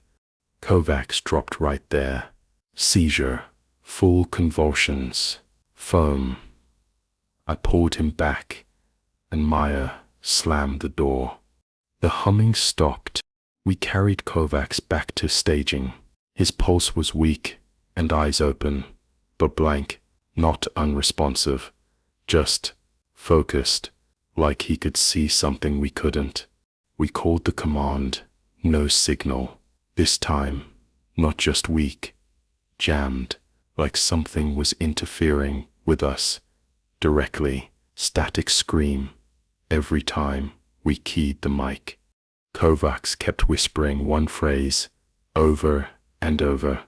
That was the first red flag. We got the dispatch at 0340, middle of the night. A sealed envelope dropped physically at the watch post, inside Fort Camden. No signature authorization, no radio verification, no heads up from higher. Just a corporal on night duty getting handed a dusty beige folder by a guy who walked straight past the gate, left it on the desk, and walked off into the trees before anyone could get a name or ID. We thought it was a prank, training exercise maybe, some weird test of procedure compliance or attention to detail, but the envelope looked old, like really old, typewriter print, smelled like moldy paper, and something sour underneath, like a basement that had been wet for too long. Inside were movement orders. Recon sweep, south of grid B27, off limits for the last 30 years, due to possible structural instability. 6-man team, 0 comms, no backup, observed silence. Signed, Commander R. Whitaker. That's what made Becca laugh. Said that guy was a legend. Posted at Fort Camden during the Cold War. Ran experimental recon exercises underground. died in a fire in the old comms sector in 1985. He showed me the article. Local paper, black and white photo with Whitaker's face circled. Same name, same signature on the bottom of those orders, matched to the archive logs. But that was impossible. Becker handed the folder to command, told them it was some kind of officer hazing BS, but no one laughed. They looked at it over too long, whispered behind office doors, then, without any formal announcement or clearance briefing, approved the op. They said we were going in within 24 hours. I was part of the recon team. 5 others, all sleepless and quiet during gear check. None of us knew what the hell was going on, and no one was willing to ask out loud. We were dropped roughly 3 clicks south of the grid and had to hike the rest. Forest got weird out there. Real choked up underbrush, vines like wire, these strange stone markers carved with thin vertical lines. We stepped over logs that were brittle and red inside, like they'd been burned out centuries ago. Everything smelled wrong. Not dead, just too clean, like bleach in a morgue. We reached the coordinates by dusk, found the ruins of some old bunkers, concrete shells swallowed by moss and vines. The architecture didn't match Camden, more like something older, repurposed. One structure was half sunk into the ground, barely visible except for a rusted hatch and a twisted camera mount hanging above it. Becker went down first. The tunnel led into the foundations, narrow, wet, all solid concrete and rusted doors, pipes overhead. Everything dripped. Lights didn't work, but someone had run power here recently. There were fresh wires looped through the ceiling, taped with colored markers like code tags. We swept the area in silence. The deeper we went, the more the temperature dropped. I watched my breath fog up. By the time we passed the 3rd corridor, every room had the heavy stink of copper and mildew. The walls started sweating or pulsing. I couldn't tell. Might have been nerves. Then we found the room. It looked like an old situation room. Dust-covered monitors, faded seals on the wall, metal table ringed with bolted-down chairs. Someone had tried to erase a chalkboard in the corner, but left a few lines legible. One of them read, "Do not acknowledge the second voice." The second line was just a list of ranks, 5 names total. One caught my eye. Sergeant J. Ward. That sets my name. Same spelling, same middle initial. No other J. Ward in this unit. No record of one posted at Camden ever. Miller saw it too, and raised an eyebrow. I couldn't say anything. My throat felt locked. That's when the power came on. Not because we activated anything. There was a loud clunk from somewhere above us, and every light kicked on at once. Not a buzz or hum, just a snap of white fluorescence that stung the eye. Then a low crackle came through over our headsets, even though our comms were off. Not broken, powered off completely. The voice didn't speak right away. It just breathed. You could hear it struggling, wet, all throat, no lips. And then it said a single word in a voice no one recognized. Return. Becker whispered that we needed to leave, now. We started backing out when one of the monitors on the wall flicked on. It displayed old footage, grainy, black and white, time-stamped October 4th, 1985. A line of soldiers was walking that same hallway. You couldn't see their faces. Their bodies looked fuzzy, blurred, like the tape had degraded. But one thing was clear. There were 6, same as us. And one was wearing gear just like mine. Same sidearm, same neck tattoo. The view turned just slightly, and for a fraction of a second, his face hit the screen. It was me. Not looked like me, not some vague, uncanny resemblance. It was my face. Then the screen cut out. Evans panicked and bolted down a side hall. We yelled for him, but he was gone in seconds. And then his comm crackled back on, even though his radio was still off. You can guess what we heard. It was his voice, same pitch, same gasping breaths. But all it said was, "Don Leston, listen, if it says your name." We lost contact 10 seconds later. We split into pairs and started backtracking. Me and Becker, Davis, and Miller. The tunnels seemed longer on the way out. We took the same turns, past the same rusted pipes, but the markers Becker had made with chalk on the way in, gone, and the concrete on the walls had changed. It was cracked now, warped. Flickering light came from behind it in spots, like something was inside the structure, watching us through the thin concrete. We found another note scratched into the wall by hand, with what looked like a key or a nail. "If you feel something following, don't turn around." We didn't set. We kept walking. We reached the hatch again. An hour later, it was jammed, rusted from the inside. Now, we hammered it open and climbed out onto dry leaves. It was darker than before. Becker checked his watch. It was 0417. We said it'd been gone 15 hours. There was no snow when we went in, but now there was a thin layer covering the leaves. Our boot tracks were gone.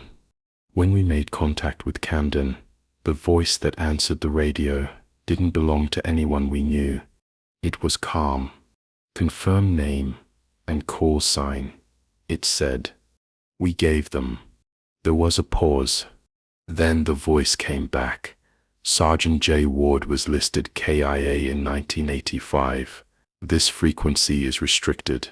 Say again. How did you receive these coordinates?" Becker stared at me. I yanked the earpiece out. We walked the rest of the way back. Camden looked the same, but off. Windows were boarded. That hadn't been before. Flags faded, and there were new signs, names of units I'd never heard of, new guards at the gate. Our IDs didn't SEC scan. They didn't shoot, just watched us like they were waiting. We were processed as strays found near the perimeter, evaluated for site disturbance. They took my dog tags. They took Becker's too. They said, try to place us accordingly. But there rests nowhere to place us. No digital record, no deployment log, just the signature on the orders, the one no one ever explains. Commander R. Whitaker, dead since 1985. Sometimes in my bunk, I hear the crackle of the radio again, always faint, always around 3:40 a.m. It only says my name now, and sometimes it sounds like it's coming from inside my room. But I don't turn around, not anymore. They told us the armory was off limits. After hours, old storage, they said. Structural integrity's shot, whatever. Every base has its secrets. When you've been enlisted long enough, you stop asking questions the moment you realize the answers won't just get you reprimanded, they'll mess you up. But that warning didn't stop Diaz, and it didn't stop me either. Our unit was stationed at Fort Mandel, tucked in the mountains of northern Colorado. Lousy internet, freezing nights, and enough rust on the plumbing to make your shower smell like pennies. It was the kind of place you get sent when someone upstairs wants to forget you exist. They shuffled us around quietly, low priority duties, always restricted to the surface facilities. The armory was the oldest building, sealed on 2 sides, no cameras, always locked at night. One evening, Diaz pulled me aside after chow and held up an old brass key. No tag, no barcode, just worn metal. He said he found it wedged behind some mounted rifles during inspection. Something about the way he grinned told me he'd already unlocked the side door, just hadn't gone in yet. Said there was something off about the floor inside, like it was hollow. I should have told him to forget about it, but like an idiot, I said, "Tonight." We waited until lights out, slipped in through the maintenance corridor, past the lock supply cage. Diaz fit the key into the thick rusted door, and it turned with a heavy click. The smell hit first, dry rot, dust, something earthy beneath it, like wet stone. The door led to a back room I'd never even known existed. Empty shelves, wall hooks, and a rusted access panel in the concrete floor. A latch and metal ring, like it was meant to be pulled open, like a hatch. The panel wasn't even locked, just heavy as hell. The air that came pouring up was colder than the room, completely still. I had this sudden, overwhelming instinct to leave, like an animal walking too close to a cliff. But Diaz pushed forward, dropped a rope ladder down, and said, "You coming, or what?" The tunnel beneath wasn't built like any of the others I'd seen in training. No lights, no smooth walls. It was raw concrete, too narrow, too low, like it was built for something smaller than us. We used flashlights, trying to keep our steps quiet. The deeper we went, the more unnatural it felt. The air wasn't stale. It was thick, not with moisture, but with something wrong. The silence down there had weight to it, like we were walking underwater. After maybe 10 minutes, the tunnel widened. We came to a chamber about the size of a classroom, with an elevated grate floor and a single industrial light, somehow still flickering from a ceiling fixture. Don't ask me how it had power. There was no wiring on the way down. Then we saw the door, set into the far wall, with a rubber seal around the edges, like it belonged in a submersible. Green military paint, flaked off in patches, exposing metal that had turned almost black with time. Stenciled in block letters, "Do not enter, clearance revoked." Diaz laughed, nervously. What? Revoked by who? When he reached for the handle, I told him not to. I really did. I said the words out loud, and they sounded so small in that massive silence. He turned it anyway. The door opened with a sigh, like pressure had been waiting behind it. Beyond it, something I still can explain. It was instead a room. It was a passage into a space that should have been directly under the mountain. But it didn't feel like the mountain anymore. The concrete turned into smooth, dark stone, unnatural, like it had been milled or melted into shape. The walls had grooves, curved in repeating, almost organic patterns, like vein networks through granite. We walked maybe 20 feet in before the tunnel split into 3. None of it was on the base schematics. I know. Diaz checked. There's nothing south of the armory, not underground. No records, no intel, blank map, like it never existed. We picked the left tunnel, dropped a glow stick at the junction to mark it. It led to another chamber, smaller, circular. There was a chair in the center, just a chair, bolted into the floor, surrounded by concentric rings cut into the stone and built into the wall across from it, behind a cracked glass viewing panel. A camera, not a military camera, at least not one I'd ever seen. Bigger, older, with this metal plating and writing around the lens that wasn't in any language I could read. Diaz stepped forward, like he was in a trance. I had to grab his shoulder to stop him from sitting down. "Bro," I said, What if that thing says recording? He looked at me, and his eyes were glassy. I think it already is. We backed out, went right back to the intersection, marked the one we just used, and took the right path instead. I don't know why, curiosity or desperation. By then, I just wanted to prove something back up.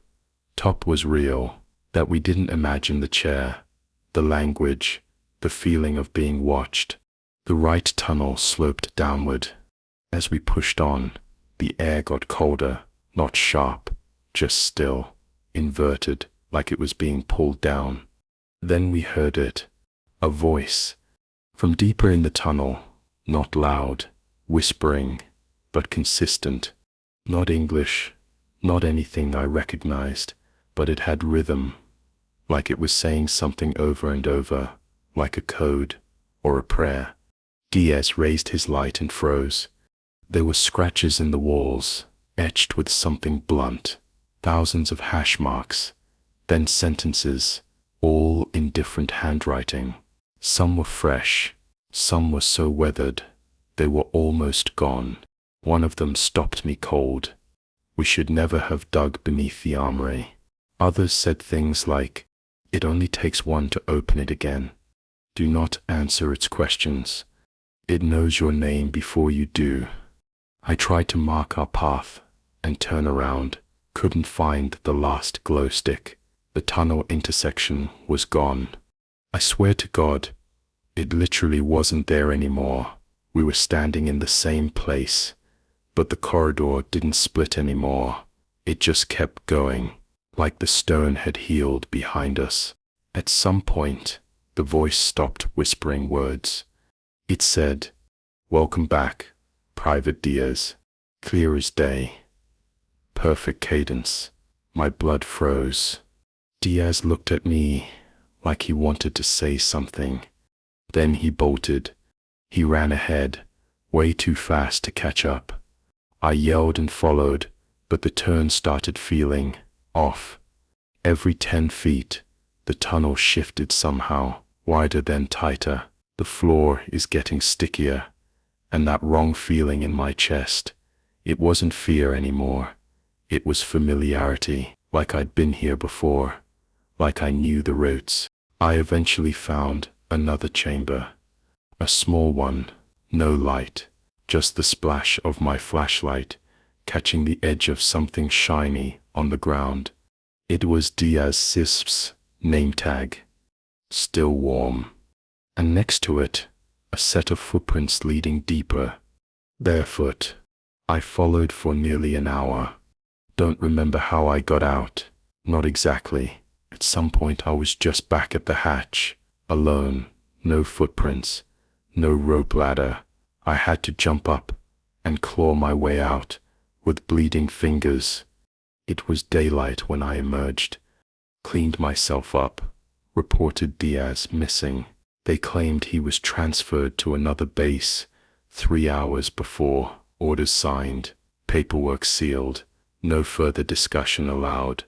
His bunk was cleared within the hour. The key, gone. The hatch, welded shut.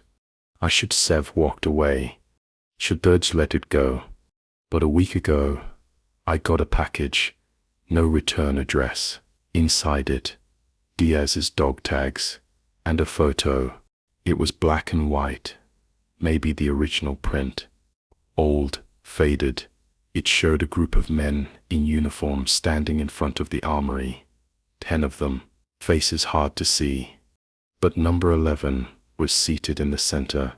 It was the chair, same one from the tunnel, only this time there was someone sitting in it. Eyes hollow, mouth open, wearing my name tag. And in the bottom right corner of the photo, written in the same handwriting from the tunnel wall, "One always comes back." They didn't tell me why I was guarding it, just handed me a clipboard, a key card, and said, "Room 370. No one goes in, no one comes out. 8-hour shifts, dawn set, ask questions." That was it. No transfer briefing, no special clearance, just a room in the far wing of our barracks building at Base Eaton.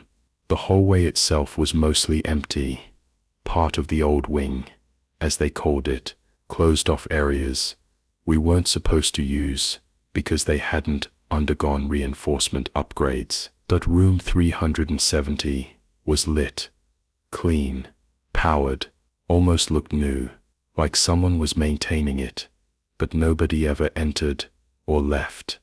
I remember the first time I stood in front of that door.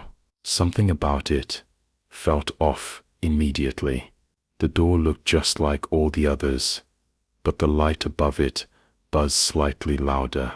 The air in that hallway was colder, stiller. I remember touching my fingertips to the metal knob out of pure instinct and pulling back. It was freezing, like touching a car bumper in the middle of winter, even though it was spring. I laughed it off at the time. Stood there for 8 silent, unbroken hours. No one came, no one passed by. Every shift after that was the same. I check in, scan my badge with the handheld they gave me, and stand silently outside of a room no one acknowledged. I started bringing books, quiet music, just to stop my mind from turning in on itself. You don't realize how loud silence can be until you've listened to it for that long. It was the 5th shift when I first heard the sound, soft, like fabric dragging along tile, just for a second. I pulled my headphones out, pressed my ear to the door. Nothing. Then knocking, slow and uneven. 3 knocks, then 2, then 1. Like whoever was inside couldn't quite figure out how to call for help. I froze. Checked my comms. Useless. This part of the building always had weak signal, but now it was completely dead. I called it in the next morning. My CO shrugged and said, "Room 370 is sealed. Hasn't set been opened since the structural fire in C03. What? I told him I'd been guarding it for 5 days. Live power, working locks. He looked confused, told me to check the door again, after shift. So I went back. Room 370 was still there, still lit, still cold, but this time when I used my scanner, the pad blinked red.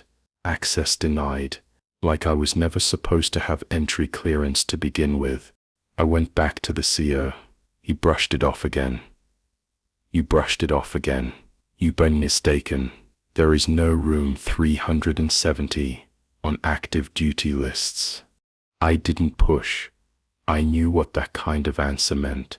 Stop asking, or you'll be reassigned to something worse, or disappear into paperwork like the others. Still, the next night I went back. Stupid. I know, but the door still existed, and I couldn't stop thinking about the knocking and how wrong it sounded. There's something unnatural about a sound that isn't confident, like hesitancy can be dangerous too. I didn't bring the scanner this time. I just stood there and listened. Sometime around 0230, I heard it again, but not knocking this time. Screaming, not panicking, not aggressive, just prolonged.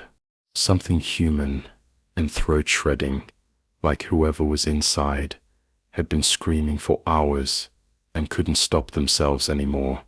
I backed away from the door, and then it stopped, mid-scream, like a tape getting cut off. Footsteps followed, inside the room, slow, heavy, then a voice, gentle and close. It whispered, "I see you too." I ran. I know how that sounds. I'm a soldier. I'm trained not to crack, but I ran. Reported equipment malfunction. Told them I left early because something was messing with my hearing. They sent me to medical school. Doc said it was stressful, suggested a 48-hour leave. I didn't argue. But during that leave, I looked it up. I had to know. Digging through archived base directories took some work, but I found it, room 370, listed as experimental containment chamber between 1999 and 2003. The last log entry was one line, dated November 17th, 2003. Subject refuses to be moved. Audio contamination persistent. Optical contact discouraged. The entry after that said the room was decommissioned and sealed, pending clearance by Black Lake Division. I thought it was a code name, maybe a higher security detail. So I kept going. Found a forum. Private. Buried off the usual net. Veteran run. Someone mentioned Seaton once. Described a door that didn't belong. A cold hallway. And a voice that mimicked people you knew. He said it started harmless. Then the dreams began. I haven't told anyone this yet, but since last night, I've started dreaming of that door. Not opening it, standing in it, looking out from inside. And I'm not alone there. There's someone standing behind me, always just barely visible in the reflection of the doorknob, tall, unmoving. When I try to turn my head toward it, I wake up. Last night was worse. Last night, I dreamt that the door opened. I walked into a room that wasn't built for us. Too deep, too wide, black floor that rippled like water under concrete. The lights didn't work, but I could see. There was a chair. Someone was in it. Head down, arms limp at the sides, breathing, but barely. They looked up. It was me, not my reflection, not an illusion. Me, mouth sewn shut, something wrapped around the neck, trailing back into the walls, like live wire threaded through muscle. And the room began to scream. Not the person, the room. I woke up sitting straight up, drenched in sweat, hands raw from digging into the wall next to my bed, like I was trying to climb out of my own skin. The next morning, I went back to 370. It says not there anymore. Sounds insane. I know. But it's gone. The hallway ends after room 368. The rest is just paneling, like the wall was always solid. I was reassigned yesterday, transferred to Fort Mason, 2 states east, tech support, and comms. Safe, routine. They say it's clean over there. I'm scheduled to leave in 3 days. But I just got a text. No number, no name, just coordinates. Room 377's coordinates. And a message. Wrong door. Try again. I'm not even packed yet. And I already know I'm going. By the 3rd day, we stopped sleeping. Our rations were untouched. We didn't feel hungry, just tight in the stomach, like we were waiting for something to snap. We tried exploring the base's eastern quadrant during daylight. Motor pool, med center, storage, locked, rusted, covered in vines. Power hadn't worked in that area in years. Then there was the radio room. Under one of the admin buildings, we accessed a hatch to the old comms hub, built like a bomb shelter. No light, concrete walls, heavy air. It should have been stripped bare after decommissioning, but the equipment was operational. No signal, but on, all of it, humming. And on the far wall was a corkboard, dozens of Polaroids. Every photo was taken in the same hallway, same angle, same figure, blurry, always mid-movement, half-turned or walking away. The timestamp on the bottom of each photo is updated hourly. The last Polaroid in the bottom row was blank, but written in smeared ink beneath it were the words, "Look behind you." I turned. No one was there. Nothing. Dunn didn't say a word, She stared at that blank photo for a long time, then ripped it off the wall and stuffed it in her vest. That night, the generator failed. We lit 2 red emergency chem lights, sat back to back with our rifles up.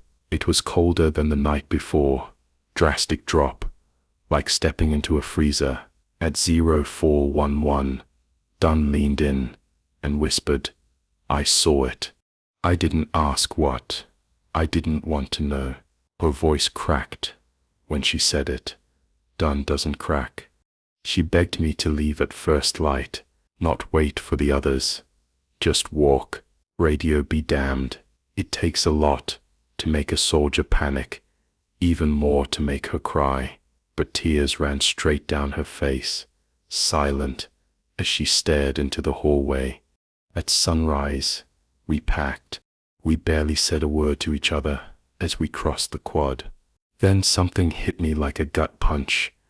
Every door we passed was cracked open. None had been like that before.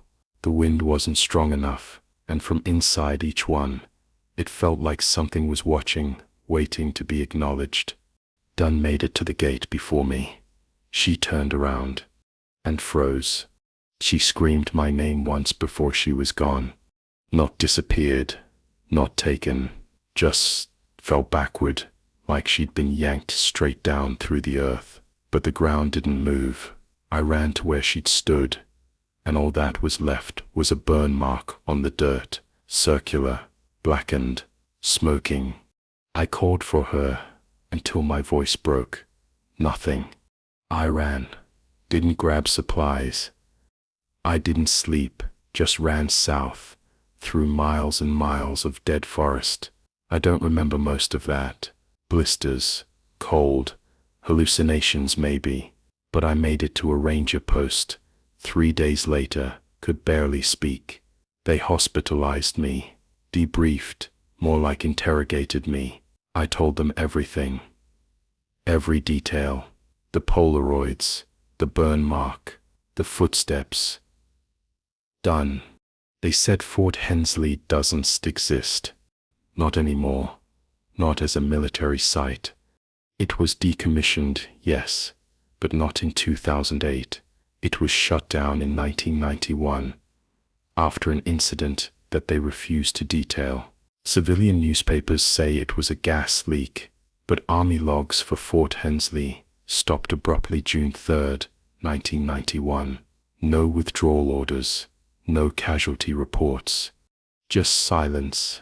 The next week, I retraced the road there with 2 other officers who believed me. Couldn't find the road, couldn't find the turnoff. Hell, even the tree line was unfamiliar.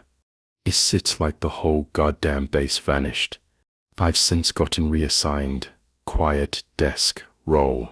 No one talks about Hensley. I asked once in a classified channel and had my access revoked for 24 hours. But here's the thing.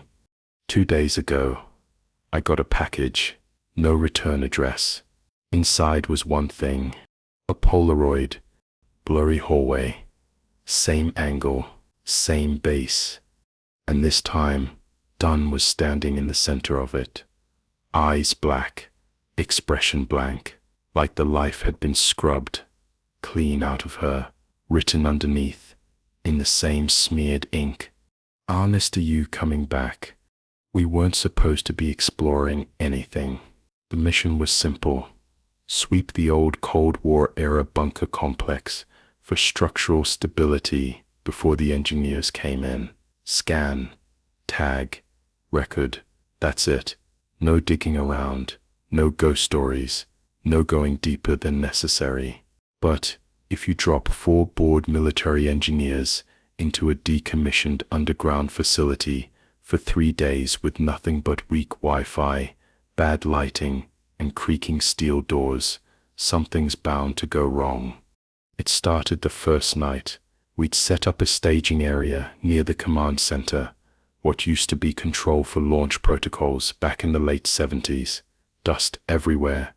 Yellow-brown maps pinned to warped corkboards.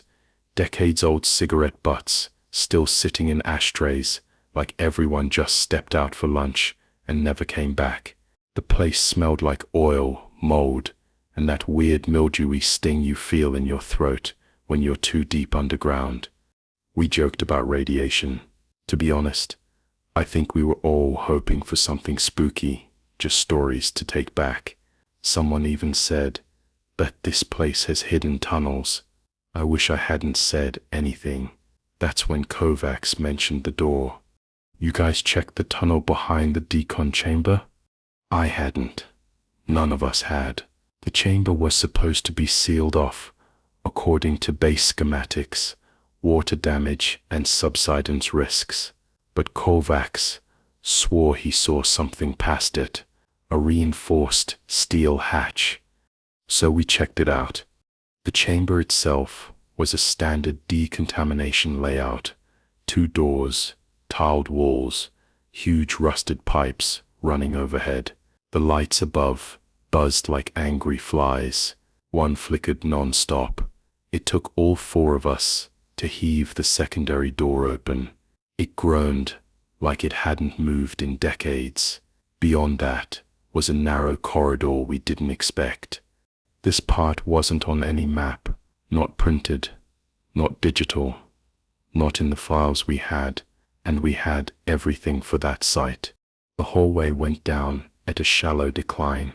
The floor changed from concrete to slotted metal, like a maintenance catwalk. Pipes ran along the walls, some of them still warm, that made no sense. Power was supposed to be routed to 2 locations only, the staging area and the entry for the engineer's crew next week. We followed it for what felt like maybe 50 yards before we found the door. Pitch black metal, maybe 2 inches thick, locked with a deadbolt and keypad. All the labels around it were scratched off, burned off even. You could see heat distortion in the wall paint around the edges. It looked wrong, like it wasn't set from this site. Of course we tried to open it. We figured it was just a sealed utility wing, maybe meant for high clearance storage. We joked about nukes.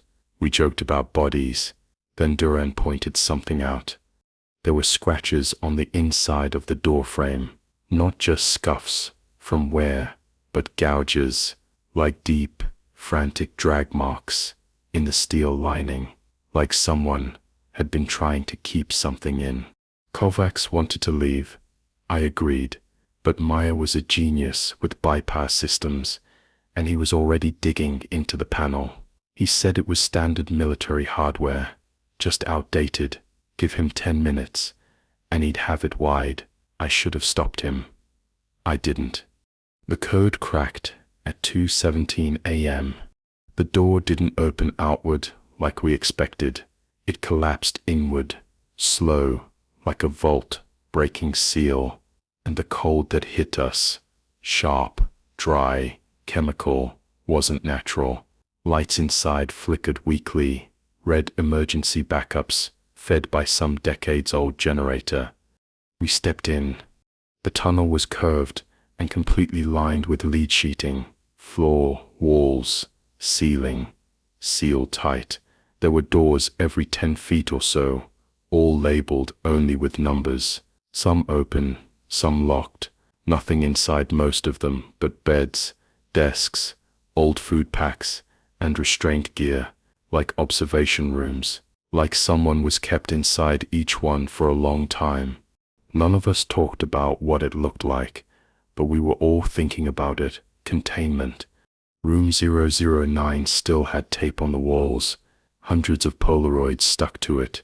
Some had fallen, but most were still there. All of them had the same figure in them, not facially clear, blurred by motion or distance, sometimes tall, sometimes hunched, always just out of center, sometimes in rooms. Once, next to a bed where a soldier was sleeping. The last Polaroid was blank, but under it was a label. Do not open room 013. Room 013 was at the very back of the tunnel. We should have turned around, but we heard something inside, a humming, Soft at first, like static caught in your ear, then louder, rhythmic, not mechanical, organic, like it was breathing. I know how this sounds, and I know everyone thinks they'd walk away in a horror movie, but we had to see. It's this stupid human instinct, curiosity. I think that's what it wanted, because when we reached 013, the keypad was already blinking green, as if it had been waiting. We opened it. Inside was a single sealed observation crate, like glass or something clearer, and in the middle of that was nothing. Not empty, nothing. Looking into it felt like being near an edge you couldn't see, like your mind couldn't grab what it was looking at. I blinked, and it shifted. It was like a shape pretending to be a person, but only after your brain expected one. Long joints, wrong elbows, no face, not even a skull, just skin stretched over geometry that didn't match something alive. Kovacs dropped right there. Seizure, full convulsions, foam. I pulled him back, and Maya slammed the door. The humming stopped. We carried Kovacs back to staging. His pulse was weak and eyes open, but blank, not unresponsive, just focused, like he could see something we couldn't. We called the command, no signal. This time, not just weak, jammed, like something was interfering with us, directly, static scream. Every time we keyed the mic, Kovacs kept whispering one phrase, over and over.